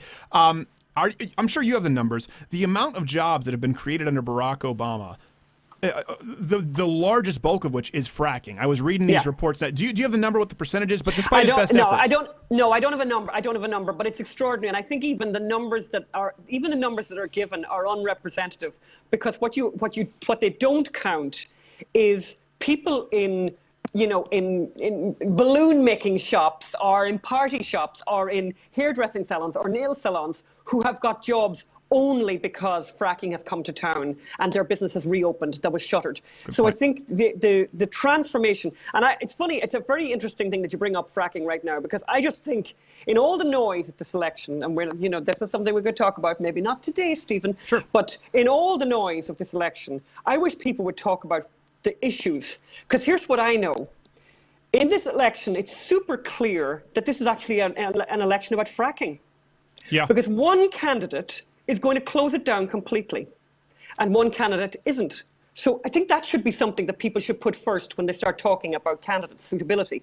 There's another candidate, by the way, and we may get on to talking about Gosnell. There's one candidate who thinks it's great, good, and something important that in America you can kill a baby in the womb up until 9 months. Yeah. One candidate believes that strenuously, courageously believes that, and will fight for that, will fight to the end for that. And one candidate doesn't. Right. I wish people would talk a little bit more about that, because I actually think, to me, actually, that really matters a lot. Sure. I think there's a lot of people for whom that would matter a lot. It matters a lot to me. 9 months, Yes. And I just think we should maybe talk a little bit more about that. And I'm disappointed by conservatives getting distracted. I am disappointed, though, by conservatives who pivoted when Donald Trump was very disappointing on an answer on abortion. And he actually canceled a show with one of my friends because this person said, you know what, I was disappointed by his answer on this. And everyone got furious. So I think you're right. I think now it's come to light. But I also think because it's so important, we need to hold their feet to the fire, Democrat or Republican. And there's been a lot of missteps on the right with that as well. Yeah, but I just think it's an interesting one. And you're just talking about fracking. Yes, fracking. No, I was talking about abortion. The answer, on abortion. But I agree with you. Listen, I've always said this. I am a Christian. I don't go out and I don't preach on the show, right? I think you have a funny show, you have a show people want to watch, and you try and be the best example you can. Now, it doesn't mean that I'm a single issue voter. However, the life issue is a closed-handed issue. I can't vote for someone who is, okay, abortion up until birth, like a Bernie, like a Hillary. And I'm amazed that we've talked about this, not Jared and I, a lot of even homeschooled young Christian kids who said, well, Bernie is about social justice, but he was even worse and said up until the day of birth, I believe it's the woman's right to choose. And I don't know how anyone who respects life could be on board with that. Yeah, I can't really add anything to that. To me, I just find it extraordinary. I'm amazed, but of course, it reinforces this idea of how incredibly in the tank the media are for Hillary Clinton. Because to me, it seems like a killer question. To me, it's a really killer question. Are you saying, one of my colleagues here, Magda, she has a great phrase, a great way of thinking. She says basically, isn't it incredible that this is something that you would get out on the, it would take an awful lot, Stephen, for me to get out with a placard on the street. That's me, right? I find the whole idea of protesting tough. But that you would be someone who'd protest for the right to kill a baby at 9 months is kind of amazing, right? So I think to ask someone that who wants to be president of the United States, I think it's a really good question. I think it's a question that people would find very, very interesting to hear the answer to that. And I just wish somebody did ask her that, and I wish we hear more about that. And I worry actually that there'll be debates and that won't be asked because they won't ask. Well, I think a big part of it too. Bothered up with other stuff. Yeah, I think a big part of it too is we've talked about this. We've had John Nolte on today and Curt Schilling, who are big Trump people. We had Ben Shapiro on, who's not very pro-Trump. I think it's a question that's important. It's imperative to the character of our nation, and it does disappoint me. I think a lot you see with this sort of populist Trumpism. They said, well, we need to abandon that completely. I understand pro-life isn't necessarily a winning issue that you run on, but it's an important issue. Yes, yeah, and I think it's. By the way, I think all of these things go to the beliefs of the candidate, and I think the beliefs of the candidate are very important. I think people need to have them laid out very clearly, and obviously there's nuance here and there and whatever, but things like that, I think are very. I think it's a very clear thing. Of a candidate. I don't think unlike Barack Obama, I don't think Hillary Clinton actually believes anything. I think he was an ideologue. I think what's the poll today? And then she consults with Beelzebub, and we get our answer. At McElhinney, we have to go. GosnellMovie.com. Speaking of that, where else can people find you? They can McElhinney on Facebook, GosnellMovie.com, as I said today, and we still are collecting. We have to go, Ann. You talk so much. We need you again for another segment next week. Ann McElhinney, we will plug her again.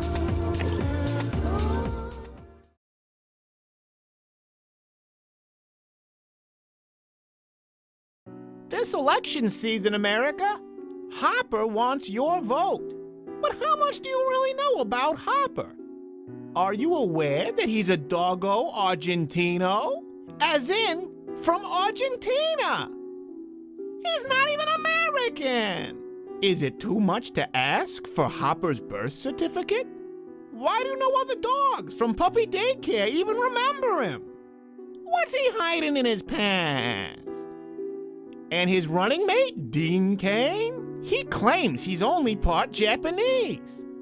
But he looks really Asian to me. Should Superman be Asian? An Argentinian and an Asian running for president and vice president of America? Unfit, unqualified, and un-American. This month, in her new comedy special, Amy Schumer's offended by everything. So I told him, I don't care, I'll take the yoga mat and the sandwich. Then I took Jenny Craig out back and had her kidnapped.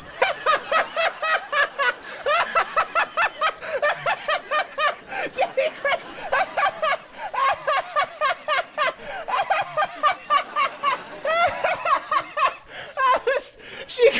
I know, she can't turn down the sandwich. What was that? It's just the fat stuff. I know. Did you just call me fat? Oh, God, here we go again. It's just the bit was funny. Well, you think it's funny that I have a weight problem? No, it's funny. I could lose a few pounds. It's a funny bit with the yoga mat. So you think struggling with a thyroid disorder is funny? Kind of. You're an asshole. Yeah, he's an asshole. Yeah, he's an asshole. He's such an asshole. Right? Everyone, tell him. You're an asshole. Stay tuned for more comedy on the cutting edge.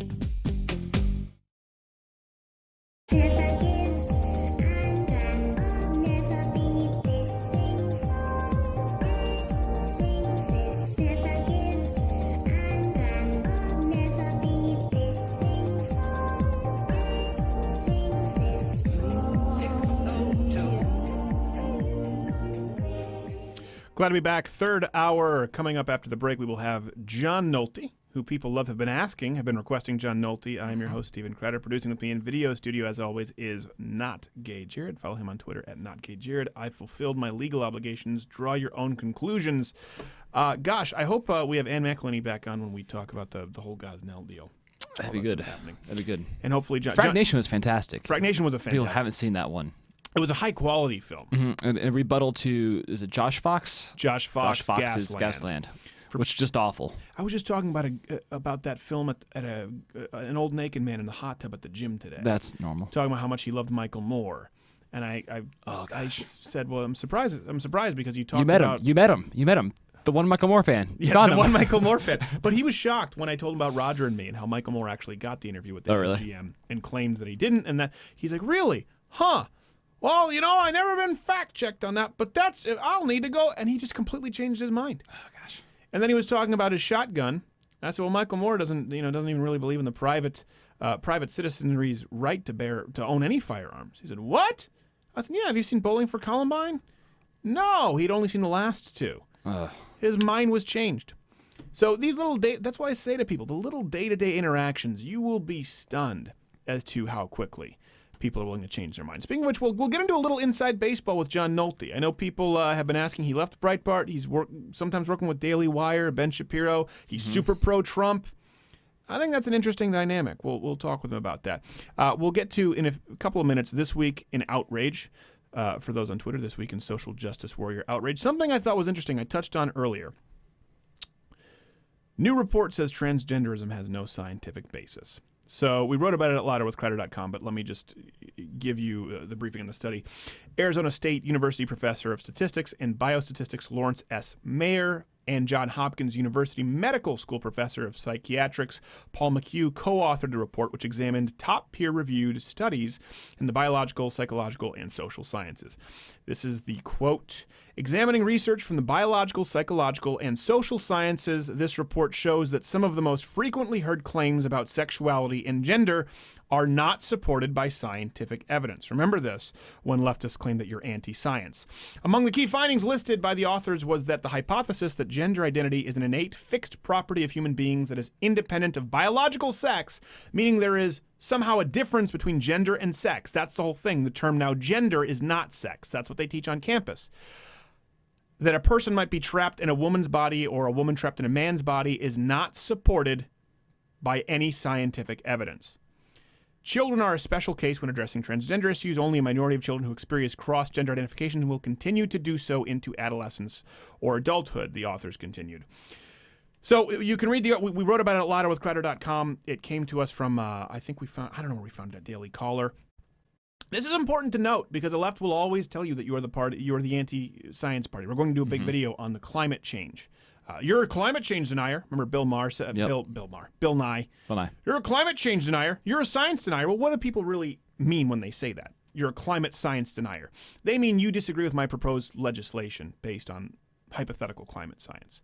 Here's something that is medically observable, scientifically observable.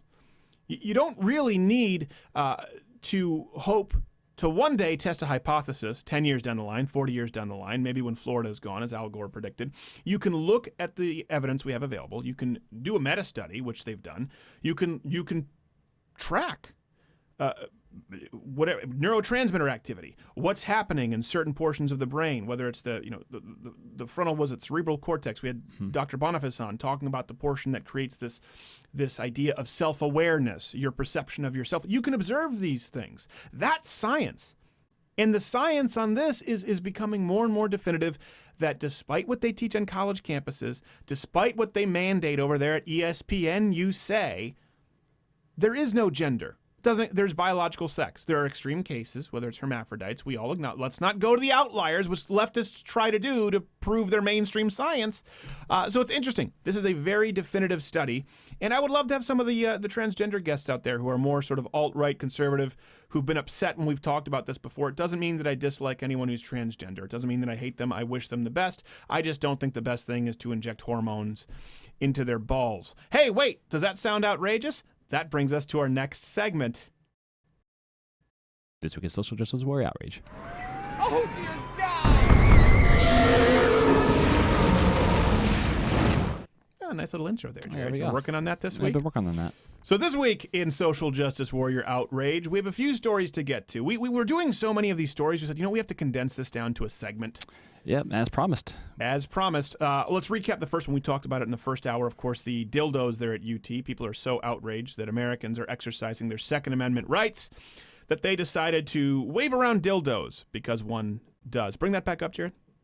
Something that you should note, if you look at these tweets, all these stories, it's illegal in Texas to to display sex toys, but not guns. UT students are staging unique protests of campus carry. 2 likes, 1 retweet. The interactions that come from these leftists, I'm always wondering if they've bought these accounts. Again, this proves nobody really cares about the people throwing dildos around in Texas. They're outraged because they're professionally outraged. If it wasn't someone carrying guns, it would be the fact that somebody was born a white male. Let's go on to the next story where people were outraged. Oh, Hope Solo has been suspended 6 months. This happened this week. Soccer player, I believe, because she said that the Swedes were cowards. She said the Swedes were playing to win like a point game. They weren't really leaving it all out there in the field. She said they are cowards, and she has been suspended. Condemned for trash talk. Condemned for trash talk. Do you realize Don Cherry, Hockey Night in Canada, he used to say that all the time. And those damn Swedes, they always hit you, they cross-check you from behind. Can't remember the other guy. No sport would exist. NFL would not exist. Every player would be banned. Right. I mean, there's a certain level at which it becomes distasteful. But to ban someone for saying, and by the way, Swedes are generally cowards. I'm not even going to lie to you. Swedes are, and if you're not cowards, if you're Swedish, you're just perceived that way. You're perceived as cowards. When we think of Swedes, we think of people who have contributed very little to modern society, except for, I think, birth control and beds that fold into desk chairs. The Swedish fish are fantastic. I don't even know if those are Swedish. Probably not. The horse meat meatballs are. The Muppet Chef. But you're not bringing a whole lot to the table, Sweden. And so we have to peg you with something. It just so happens, based on prior behavior, cowardice is a good fit on you. We have another story. We have two more or one more? Two more. Two more. Oh, okay. Oh, this was a big one this week. Trending all over the place was Black Women's Equal Pay Day. So, of course, Bernie Sanders, Chuck Schumer, Amy Schumer's little Unky Chuck there, Representative Barbara Lee, they were talking about how the gender wage gap isn't about women's choices. It's about how we value their work. And all of these black women on Twitter were outraged that I don't know, I'm making only 60% of what white men make. And this was trending. Here's the crazy thing. Of course, it's completely untrue. Right, we know this. Of course, it's completely untrue. It's not because you're black. It's not because of the melanin in your skin. It's because of level of education. It's because of the field that you chose to go into. Someone who gets a bachelor's and chooses to go into social work is not going to do as well as somebody who chooses to go into a very advanced science field that requires years upon years of schooling and then has a specialized job position available. Really easy. Gender pay gap, myth. Google it. You can find information within. We've done videos on it. We've done videos on it many times. It is completely false. It is very, and I will give it no ground. None. I even have some friends or relatives who are kind of conservative. Like, well, that's true. I say, nope, it's not true at all. It's one of those things you don't need to give them any leeway. It's completely false. Here's the scary part. Bernie Sanders, Hillary Clinton, your representatives are tweeting this out. So you have a decision to make. Is Bernie Sanders an absolute moron? I don't think he is. Or is he dishonest? Is Barack Obama an absolute simpleton? Or is he lying? Is Hillary Clinton functionally retarded? Of course she's functionally retarded. I had to do it because people were asking about the impression. By the way, PC's beard, shout out. One of our biggest fans. Apparently he needed a shout out. I haven't seen him in a while. I've seen him on Twitter a little bit here and there. Hopefully he's doing well. PC's beard. We PC. love you. Are these people idiots? It's not the fact that a bunch of dumb Twitter mobsters and hashtag warriors are carrying misinformation out into the blogosphere. It's that the elite, the representatives who know better, are spreading this misinformation. So you have to decide, are they stupid or are they liars? And that's really important because I don't say that about every single issue. I don't say that if someone believes in climate change, they're an idiot. I think that you could probably look at some science on both sides of that, and I think that there are people who make compelling arguments on both sides. There is no compelling argument to substantiate the wage gap myth. None anymore. And Hillary Clinton is smart enough to know that. But she's going to go out and parrot this anyway. That's the concerning part. Not the Sean Kings of the. By the way, when I saw Sean White was trending, I always think that was a play off someone's taken the leak out of Sean King. But no, it was actually Sean White was trending. We have one last story. One last one. Yep. One last story. Oh, Leslie Jones, the big black lady from Ghostbusters. So, okay, nudes of her leaked. She was hacked, which is horrible. By the way, just for people, maybe if Hillary Clinton's listening, iCloud is not a secured server. I just want people to know that now. Don't store your nudes on iCloud. Now, is this a horrible violation of privacy? Yeah. Do I think it's terrible that they did this to this person? Absolutely. I tweeted out, oh, nude pictures of Leslie Jones are on the internet today. Nope. That's what I tweeted out. That I was leaving the internet. I didn't want to see them. Right away, the tweets came in. Racist. How dare you say that? And I was accosted digitally for not wanting to see a woman naked. It's not enough for you to say, wow, this is terrible that someone was hacked, but man, I don't want to see those naked pictures. It's not enough for you to say, okay, I get it. I defend her right to privacy, but I don't. You have to care. You must agree with other people's definitions of beauty. This is what happens in social justice left. This is why they're constantly outraged. It's good business to be outraged. You make more money if you're a professional victim now. Why work hard? Get it? Just claim victim status, and there's a grant or a scholarship somewhere. John Nolte coming up next. Next.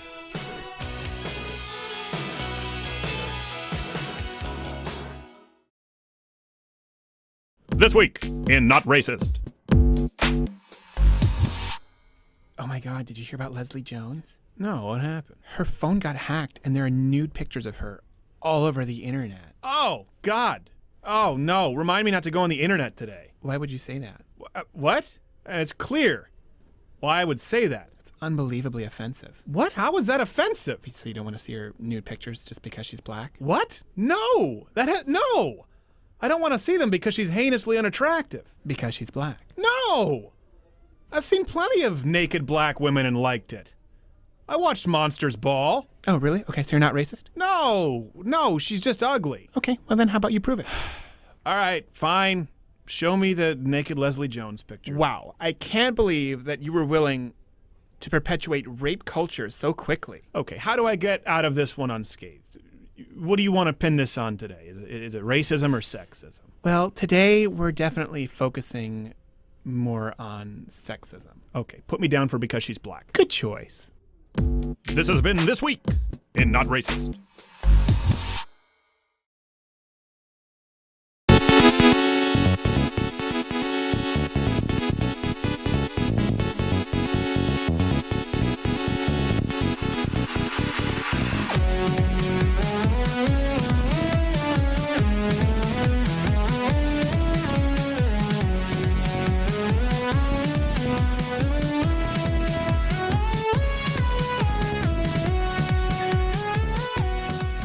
We're glad to be back. Confused our next guest. You can find him on Twitter at NolteNC. Writes for thedailywire.com. Was also my first ever editor when I was writing at Breitbart. It was bighollywood.breitbart.com back then. John Nolte, thanks for being here, sir. My pleasure. Thanks for asking me. No, glad to have you on. So, how long ago was that? I was 20. And John was bighollywood.breitbart.com because was it Andrew couldn't get the rights to Big Hollywood or something? Yeah, you couldn't get it. Bighollywood.com was a porn site. Was it actually? Yeah, I think it was. I may be confusing it with the whitehouse.com, but I think it was a porn site. Yeah. Yeah. I remember that. I remember I heard Andrew Breitbart on the Dennis Miller show, and I thought, wow, this seems like an interesting guy. It's a place for conservatives to write. He was really passionate about it, and I just reached out to him, and he talked for 45 minutes on the phone with me, ran a stand-up clip, said it did well. He's like, hey, do you ever want to think about writing? And then he put me in touch with you, and you were the one who taught me the ropes. Yeah, it was 8 years ago, a little more than 8 years. Well, about 8 years ago now. We launched the day after Barack Obama took the oath of office, but the day before he violated it, so it was right after. It's a good way to keep track of the timeline. Now, because this is 8 years ago, so a lot of people now who maybe read Breitbart don't even know the sort of Big Hollywood story. You were brought in because you did, was it Dirty Harry's Place? You had a blog that was pretty popular. Yeah, I was one of the few people. I had worked at a very low level in Hollywood for a few years. And I was writing a blog called Dirty Harry's Place, and I was one of the few people that looked at Hollywood and looked at film and pop culture from a conservative point of view, but I didn't look at it from sort of what you might call a moralistic point of view. Right. Like you have and there's a place for that. Don't misunderstand me. I'm not knocking anyone, but I don't really care if a movie's R-rated or what kind of nudity's in it or anything like that. And I kind of like nudity if it's tasteful. Yeah. But and female, as long as she's in good shape. Well, so I guess that negates Girls on HBO. Yeah, and Ghostbusters. So I was looking at it from purely a film lover's point of view, and Andrew liked that. He thought that it would be good to have a right of center, from conservative people who are conservative Christian straight through to libertarian. And when it comes to movies, I'm more libertarian. And that's just how it ended up happening. So I was his first editor-in-chief. I remember that, and it was a crazy time. I remember there were a couple. I remember do you remember the one video that we didn't run at Breitbart that I did? The first one that Andrew said we can't do this. It was too controversial back then. Do you remember what it was? No, there's so much going on. It was the one where I did the illegal immigration one, and I said let's set up a wailing wall because it'll confuse the Mexicans. And he was just I remember, and he was like. Were you in brownface? Yes, I was. I was leading up to that. Yeah. And I remember you were like, it's funny. We can't do this right now. Fast forward now, and I don't think we'd have that much of a problem with it. I think the political correctness thing has kind of swung the other way, and obviously with the website now with his name on the header, I don't think there'd be an issue. You? Yeah, I honestly don't know. I mean, at the time, I was just doing. And those basically were my decisions. Andrew sat down and we talked. Well, the whole 4 years I worked for him, I was his editor, about what his guidelines were. So it was really up to me to interpret them. In that case, and in a number of cases, I always interpreted on to be as cautious as possible because you wanted to be able to defend it and avoid an unnecessary controversy. And it wasn't that your video wasn't funny, because it was. No, but I remember, back in that, especially at that time, Andrew Breitbart was, Andrew Breitbart courted a lot of people. He ran in circles where he had to make sure that even though he wasn't afraid of speaking out, he didn't want to needlessly offend people for the sake of offending people. I always remember that about him, where he was saying, if you're right. Gratuitous, yeah, right. If you're right, that's fine. He always said, do your due diligence. Remember, he called me with that video and he said, do your due diligence. You're young. Compliments, whatever he gave me. And then he said, but right now is not the time to storm the castle. Trust me, I'll tell you when it is. And I remember thinking, you know what? All right. And he was one of the few people where he said, trust me. And it wasn't just a buzz phrase. I said, okay, I will. Yeah, the guy had a master plan in his head. And, I think it was Andrew Klavan who said this. I don't want to take credit for it, but the reason that that Breitbart could talk so much and talk to everyone, and he was one of the few people who could do that and not get into trouble, is because he always told the truth. Right. And so he could talk to 1,000 people, and there was never a situation where he told me this, or he told me that, or he said this to me about you, or you said that, because he just wasn't that way. He always told the truth, and when you always tell the truth, you don't have to worry about how many people you talk to or what you talk about. To give you an idea how much he told the truth, Andrew, if I didn't know him better, almost creepily was fond of my wife. Really liked my wife, was the first to RSVP at our wedding. You probably remember when he went out to Western Michigan, he loved it. I remember we were talking about, he just loved it. His kids were out there, and he said they were off their phones. And I remember we were at, it was in D.C. It was Andrew, it was Mrs. Coulter, and a few other people who we would know behind the scenes. And my wife and I had, I think, just gotten engaged, and we were walking out. We were there for CPAC. As we're walking out, because I have to get up and host the next morning, I've told this story on this show before, but you may not know it. We hear someone kind of laughing, giggling behind us, and it's my wife, and he goes, your problem, in case you hadn't noticed, is that you're not tall or hot enough. it was just his way of complimenting her after a couple, because she was tall and hot. And right there, my wife just melted, said, what a sweet guy, and he would talk with her like they were old friends when they met. So let me ask you this, because I do think you're a big pro-Trump guy. Right. You write at Daily Wire now. You don't write at Breitbart. I don't think it's any secret. And Ben is obviously kind of a never Trump guy. Right. But I do think you embody a lot of what Andrew was about, in the sense that you've never targeted people for disagreeing with you. You haven't gotten into the back and forth of Trump or die. Was that a conscious decision? Do you think it's Andrew that rubbed off on you, or it's a noticeable change from a lot of people online right now? Well, I have this saying online. I don't know how much you follow my Twitter feed, but my saying online is, I never started. I was just sitting here eating an ice cream cone. And that's what I'm online. I'm very tough on the media, because I hate the media. But I don't go after people on our own side. I don't pluck them out of nowhere and just attack them personally. But if they come after me, I go after them. But no, I don't like to go after people personally. And one of the things I like about Ben Shapiro is that, as much as we disagree on this issue... Wait, hold on a second. Hold that thought. I forgot we have to go to our corporate overlords. John Nolte, at Nolte NC. Ooh, I'm hanging on his every word now. I want to know where this goes. Don't you? Stay tuned, or you'll never know.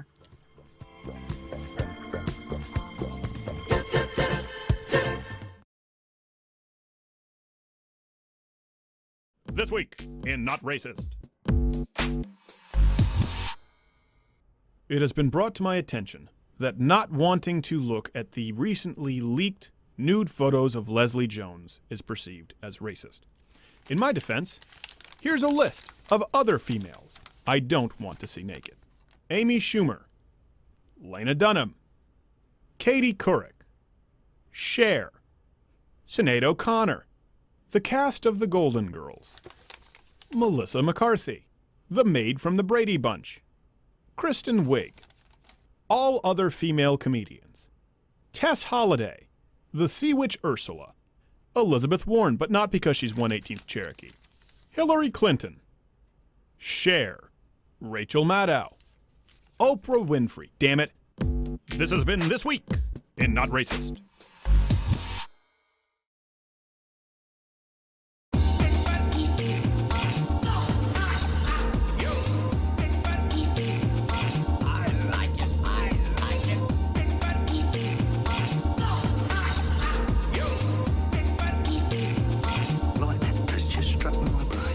Glad to be back at Nolte NC. John Nolte was talking about Ben Shapiro. He writes over there, I guess, sort of on a part-time basis at dailywire.com.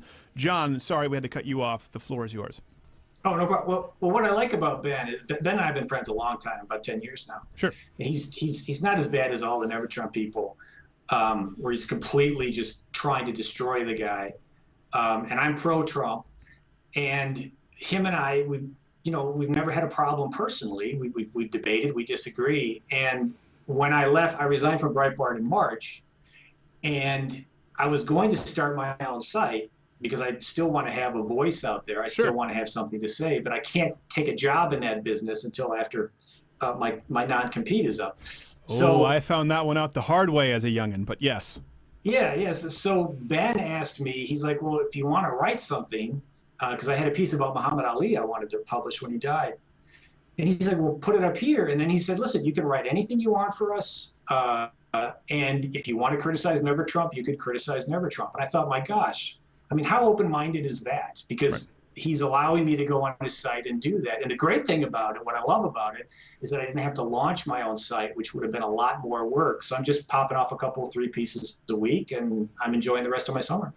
Do you feel that being in the Trump camp, and obviously it's no secret. Well, listen, it's no secret that Breitbart is a pro-Trump site because the guy who headed it up is now running at the Trump campaign. So it's not an accusation. This is just observing it. Yeah. You've been in both camps. This is clearly in the tank for Trump at Breitbart, and Daily Wire clearly has an anti-Trump angle to it. Do you feel that you're more free on the other side, even though you're pro-Trump? Do you feel like there's a difference in open-mindedness, or is it kind of the same on the other side of the coin? I never, ever, there is no primary candidate I criticized more at Breitbart during the primary process than Donald Trump. I probably wrote, people can look it up, I probably wrote 8 to 10 pieces critical of Trump on Breitbart. Mm-hmm. And everybody's trying to make this into a sinister thing, this leak about how we had to put all those pieces through the top floor, through the suits, through Bannon and Alex Marlow and Larry Soloff. But of course we had to. That's the way these things work. And so I pitched every negative piece and every positive piece that I wrote about Trump, and I never was told no. Not once was I told no, and that includes Bannon. In some cases, I was told, I was always encouraged. So in my experience, I never had, and I've never had a problem with the Daily Wire. They've published everything I've sent to them. They don't even change the headline. So they've just been wonderful. Has it been at all, and again, like you said, I know with contract issues, has it been at all uncomfortable since obviously they've really attacked Ben Shapiro a lot at Breitbart since he's left? That's no secret. And Ben has fired back recently when Bannon has taken this role with the Trump campaign. Is it at all like mom and dad are fighting for you, or you just keep your nose down and do the work? No, because that happens all the time. It happens everywhere. And I'm just not a part of it. And it's not just happening at Breitbart. There's so much inside warfare right now. It's hard to believe. So I just don't think about it, but it's not something that I would ever want to engage in. I'd rather stick to the ideas than get into a feud except on Twitter. I love feuds on Twitter. Yes, it's true. But I never start them. It's true, because remember the one time there was a fake account, a John Nolte account, and why would you? I was like, why would you send? You were like, no, that wasn't me. And that was it, because I remember being really kind of disappointed. I understood that, with the inside with Breitbart, where I'd written there, and there's obviously some politics, but I was like, John would never do this. I found myself following that account for a while. I'm like, because it looked so much like him. It was the same image. Yeah. Right. So, with like 4 followers. Yeah. It was cleared up right away. See, isn't that wonderful? It was cleared up by me just going, John, why'd you do this? It's kind of a dick move. And you just said, that's not me. If you started, brother, it's over. It's true. Well, not get here, eliminate the pictures that we have that we photoshopped of him and Donald deleted. Trump. Yeah, let's delete it. Well, I'm glad to hear that. And I think one thing, too, a lot of people don't understand. First, let me ask you this. Do you think that these wounds heal after Hillary most likely wins? Let's say Donald Trump maybe wins. The numbers aren't looking good. Do you think these cracks heal? For example, do you think that the people at Breitbart will say, okay, Ben, let's come together now. We have to. Do you think do you think the cracks can ever be filled in and mended?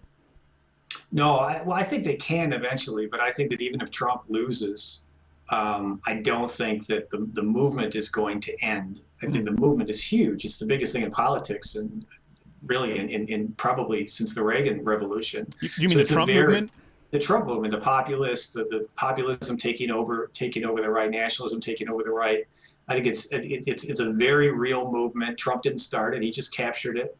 And I think that never Trump, the people, and I'm not talking about guys like Ben, who can be reasonable, even though I think he's wrong. But I'm talking about like the National Review and Jonah Goldberg and Stuart Stevens and these guys that are constantly, Amanda Carpenter, they're constantly on Twitter trying to undermine him, sabotage him. They're constantly on cable news, buying into every mainstream media narrative, even the intellectually dishonest ones.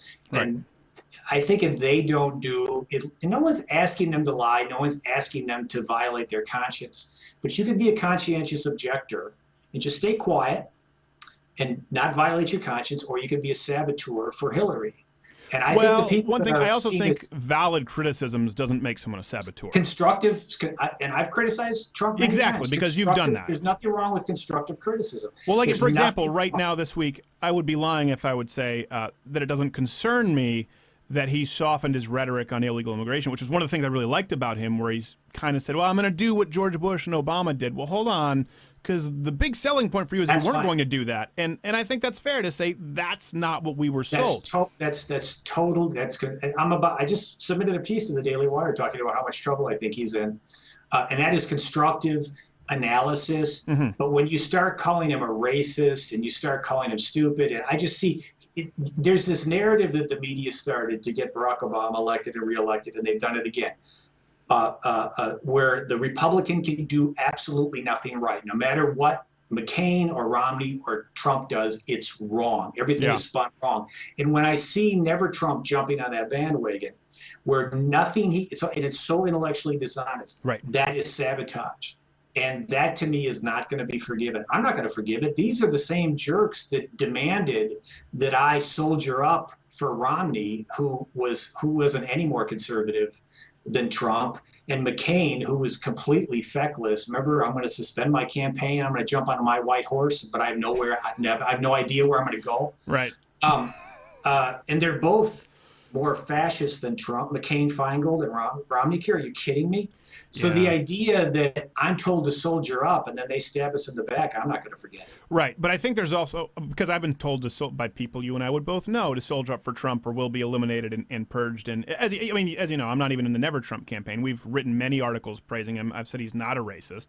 I don't think he's a sexist. I think he's pretty disrespectful sometimes of women. I think the way he speaks in a way would turn off female voters, which statistically is observable. I'm going, strategically, it's not smart to say what he said, but I don't think he's sexist.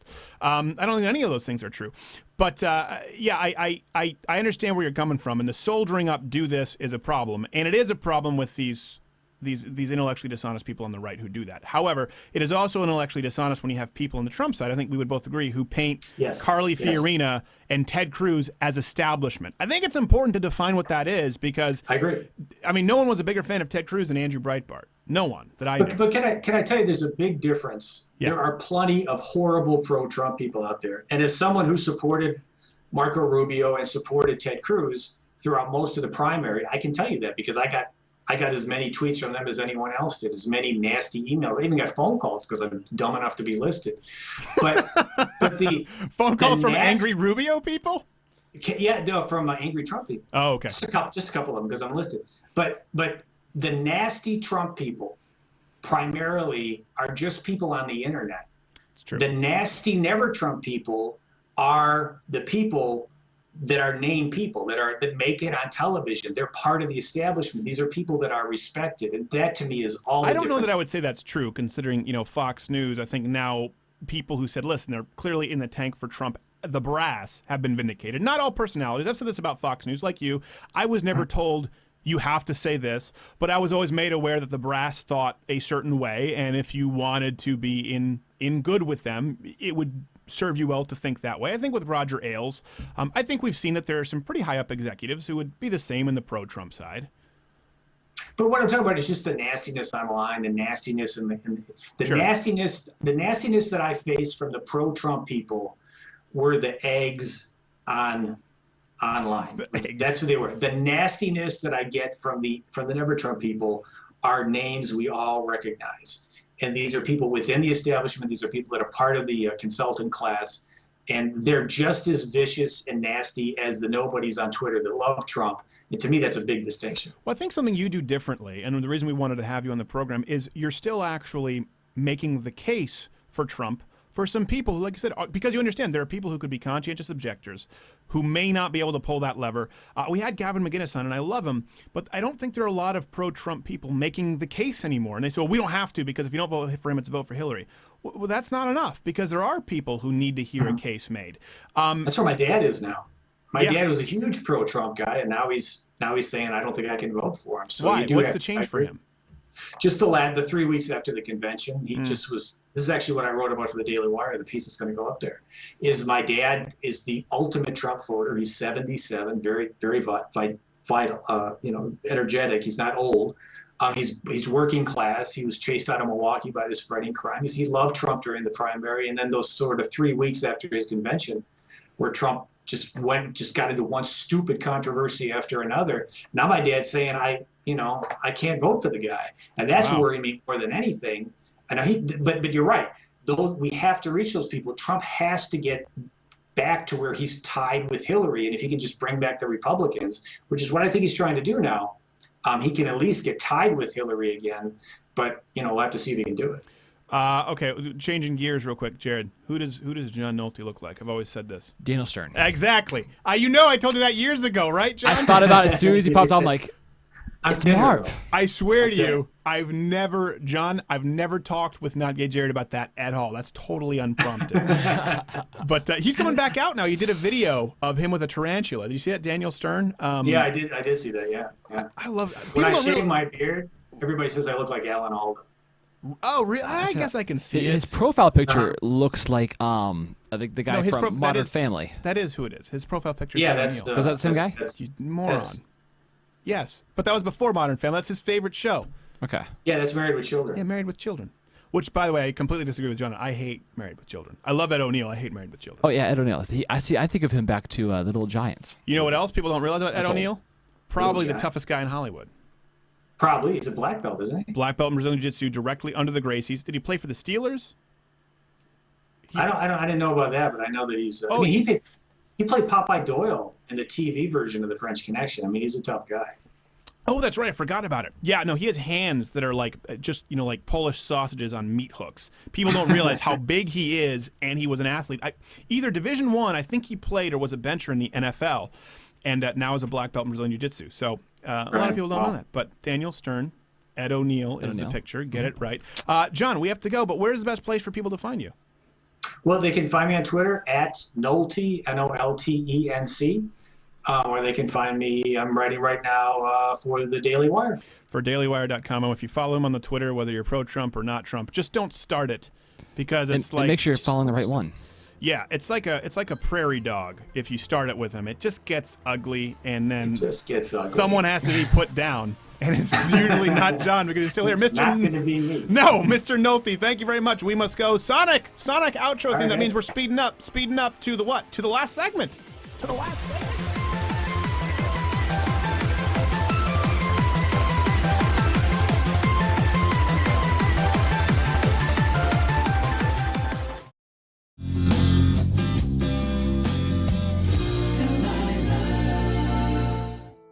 Welcome back to Delilah on this lovely August evening. Travis, I'm so happy to be taking your call. Hi, yeah, I'm glad to be on the air. My girlfriend doesn't listen to me. Sometimes we all have those moments in our lives where we feel unheard. Yeah, this goes quite a bit further than that. She just tunes me out and doesn't listen to what I have to say at all. Well, the important thing is to remember that whatever it is she's going through, I have no doubt she loves you, and you'll get through it together. Not sure about that. What kind of examples would you have of her maybe not listening to you as you'd like? Oh, like particularly when I put her in the closet for days on end. I know that feeling. Sometimes all of us feel when the world gets to be a little too much, that we want to excuse ourselves to a closet. No, I literally put her in a closet, in a broom closet. I'm sorry, what? Yeah, I put her in a broom closet. I slide under the door, food, thin sandwiches.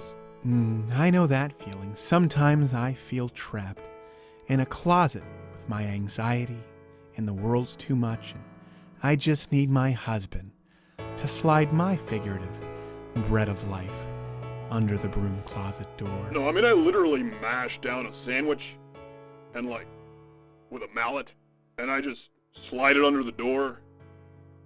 But she hasn't, I mean, maybe she's not so much not listening to me.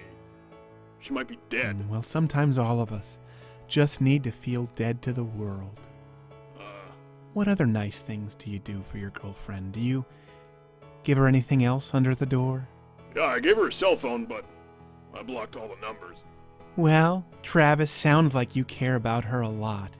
So do me a favor and put your phone up to the door while I play the perfect song just for you and Emily from James Taylor. Okay. Emily, you still in there? Just yesterday morning, they let me know you were gone.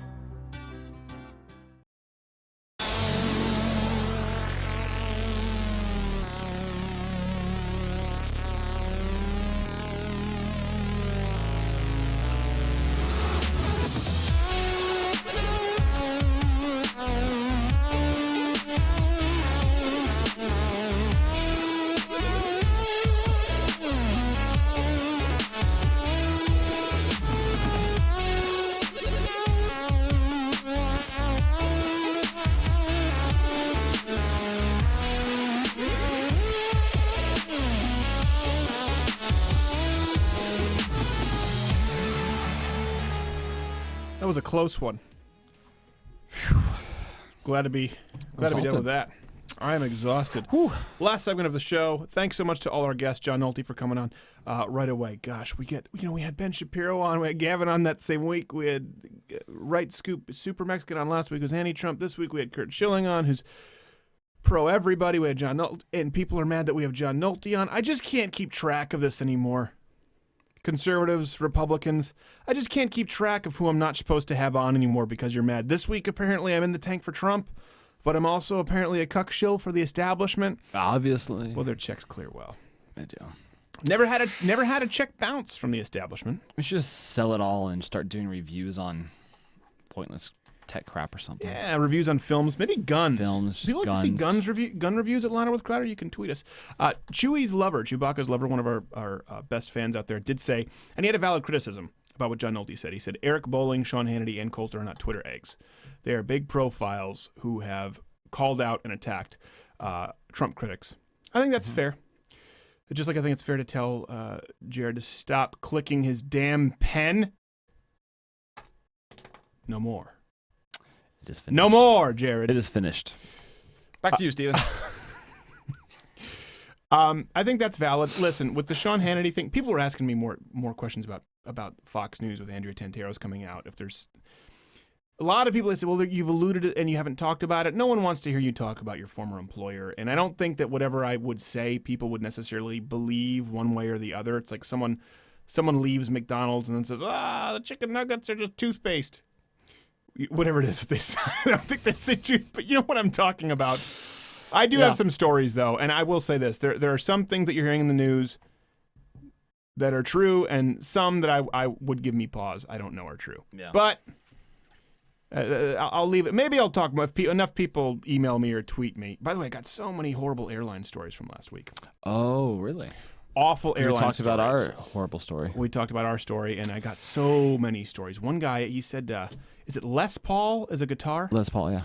He was traveling, I guess, with Ministry, and they handled his luggage so poorly they broke the neck to his Les Paul, and they refused to fix it because they said that the luggage itself didn't have damage, so they never did anything to fix it. I think I heard that story before. I heard the story. Well, I don't know. Yeah. Someone sent it to me in an email. So we were talking about this earlier about professional victimhood is the fastest growing business in the United States, and I had some people say, well, what do you mean? Can you expand on that? Well, I wrote about it on the website, and this is true. And this is very important because I do see a lot of young people going, all right, what's the fastest path to victory? It's normal for humans to try and pick the path of least resistance. And right now, if you are going to look at your options, you're going to weigh them as a young American and say, okay, what's my best shot at success here? There are many instances, not all, but many instances in which your path of least resistance would be to simply play the victim card in lieu of working hard, in lieu of doing a good job. Let me give you an example. Courtney and I wrote about this. I didn't have a stroke for some reason. We get later in the show. It's late. I'm tired. Feminists. Let's get into feminists. They depend on perpetual victim status, lest they join another victim group, the welfare recipients. So they depend on the victim status. They need that to stay gainfully employed. So they keep the gender pay gap myth alive. We were talking about that, right? It's verifiably, we know it's not true, but they celebrate it. They constantly trot it out there. That's their ace in the hole, is the gender pay gap myth. And when you say, well, it's really not true, what do? They get furious at you. You're basically a science denier. You're a woman denier. How could you say that? Of course, listen, if you were a woman and you wanted to be paid the same as a man, and someone said, hey, listen, I'm a woman, I'm a feminist, I'm a liberal, I'm voting Hillary, but here's and there are a lot of female economists, almost all female economists. If they came to you and said, hey, listen, here's the truth, you'll be paid just as much as a man if you do the same schooling and do the same job, wouldn't you be thrilled? Wouldn't you be relieved? Instead, they get mad. Why? Because it removes an excuse from them. I think that's pretty telling. Let's get to, let's look at Black Lives Matter. Let's look at right now, racism versus actual racism. Look no further than we talked about this, Sean King and Rachel Dolezal. Both of whom are not black, but they claim they're black. And they did so to either get false scholarships, with Sean King with the Oprah deal, grants. They reported false hate crimes. Twitter followers. Rachel Dolezal got a job at the NAACP, which they have some white workers, but clearly would have been more likely to go to a black person. They thought, all right, I have a better chance at getting a scholarship or a grant if I claim some kind of victim status. So what do they have to do? White people like them. They first have to convince black people, these are white people, that they are victims, that they are being marginalized, that racism is more alive than ever, and then convince them that they're black. So it's a two-stage trick there that they have to do. And they thought, well, I have a better chance of getting these things done, scholarships, grants, and guess what? They were right. Their only problem was they were discovered. Let's go to, LGBTQ AAIP. It used to be LGBT. I think at one point it might have been LGB. I don't even think they really cared about the B. It was just sort of assumed that you were both L and G. It wasn't enough, so now they have to include asexuals, pansexuals, transgenders, right? They all have to be vocal members of the Gestapo cult. Allies. Right. So why? Is there an incentive to do that? Well, yeah, of course. Look at the entertainment industry. We've talked about this, where they're vastly overrepresented. But it's not enough to just be gay or to be trans. You use it to sue a bakery out of business, or a pizzeria, or a bed and breakfast, and make millions, or to sue an employer in HR. You can find countless suits made based on discrimination against LGBTQ AAIP. And you can find suits now with pansexuals, with asexuals, with intersexual, all of these different subgroups that they've created that, guess what, at the end of that victim rainbow is always a pot of gold. It's always a lawsuit. It's always a scholarship. It's always a grant. There are many instances, and this really worries me with young Americans, where they can choose, okay, let me work really hard, be the best in my class, be the best in my field, learn a trade, start a business, or simply claim that I'm a victim of this underclass. And there are very real scenarios, more common than not, I would say, where you are incentivized to be a victim. And that destroys the human spirit. Keep that in mind. Talk to you next week. It only takes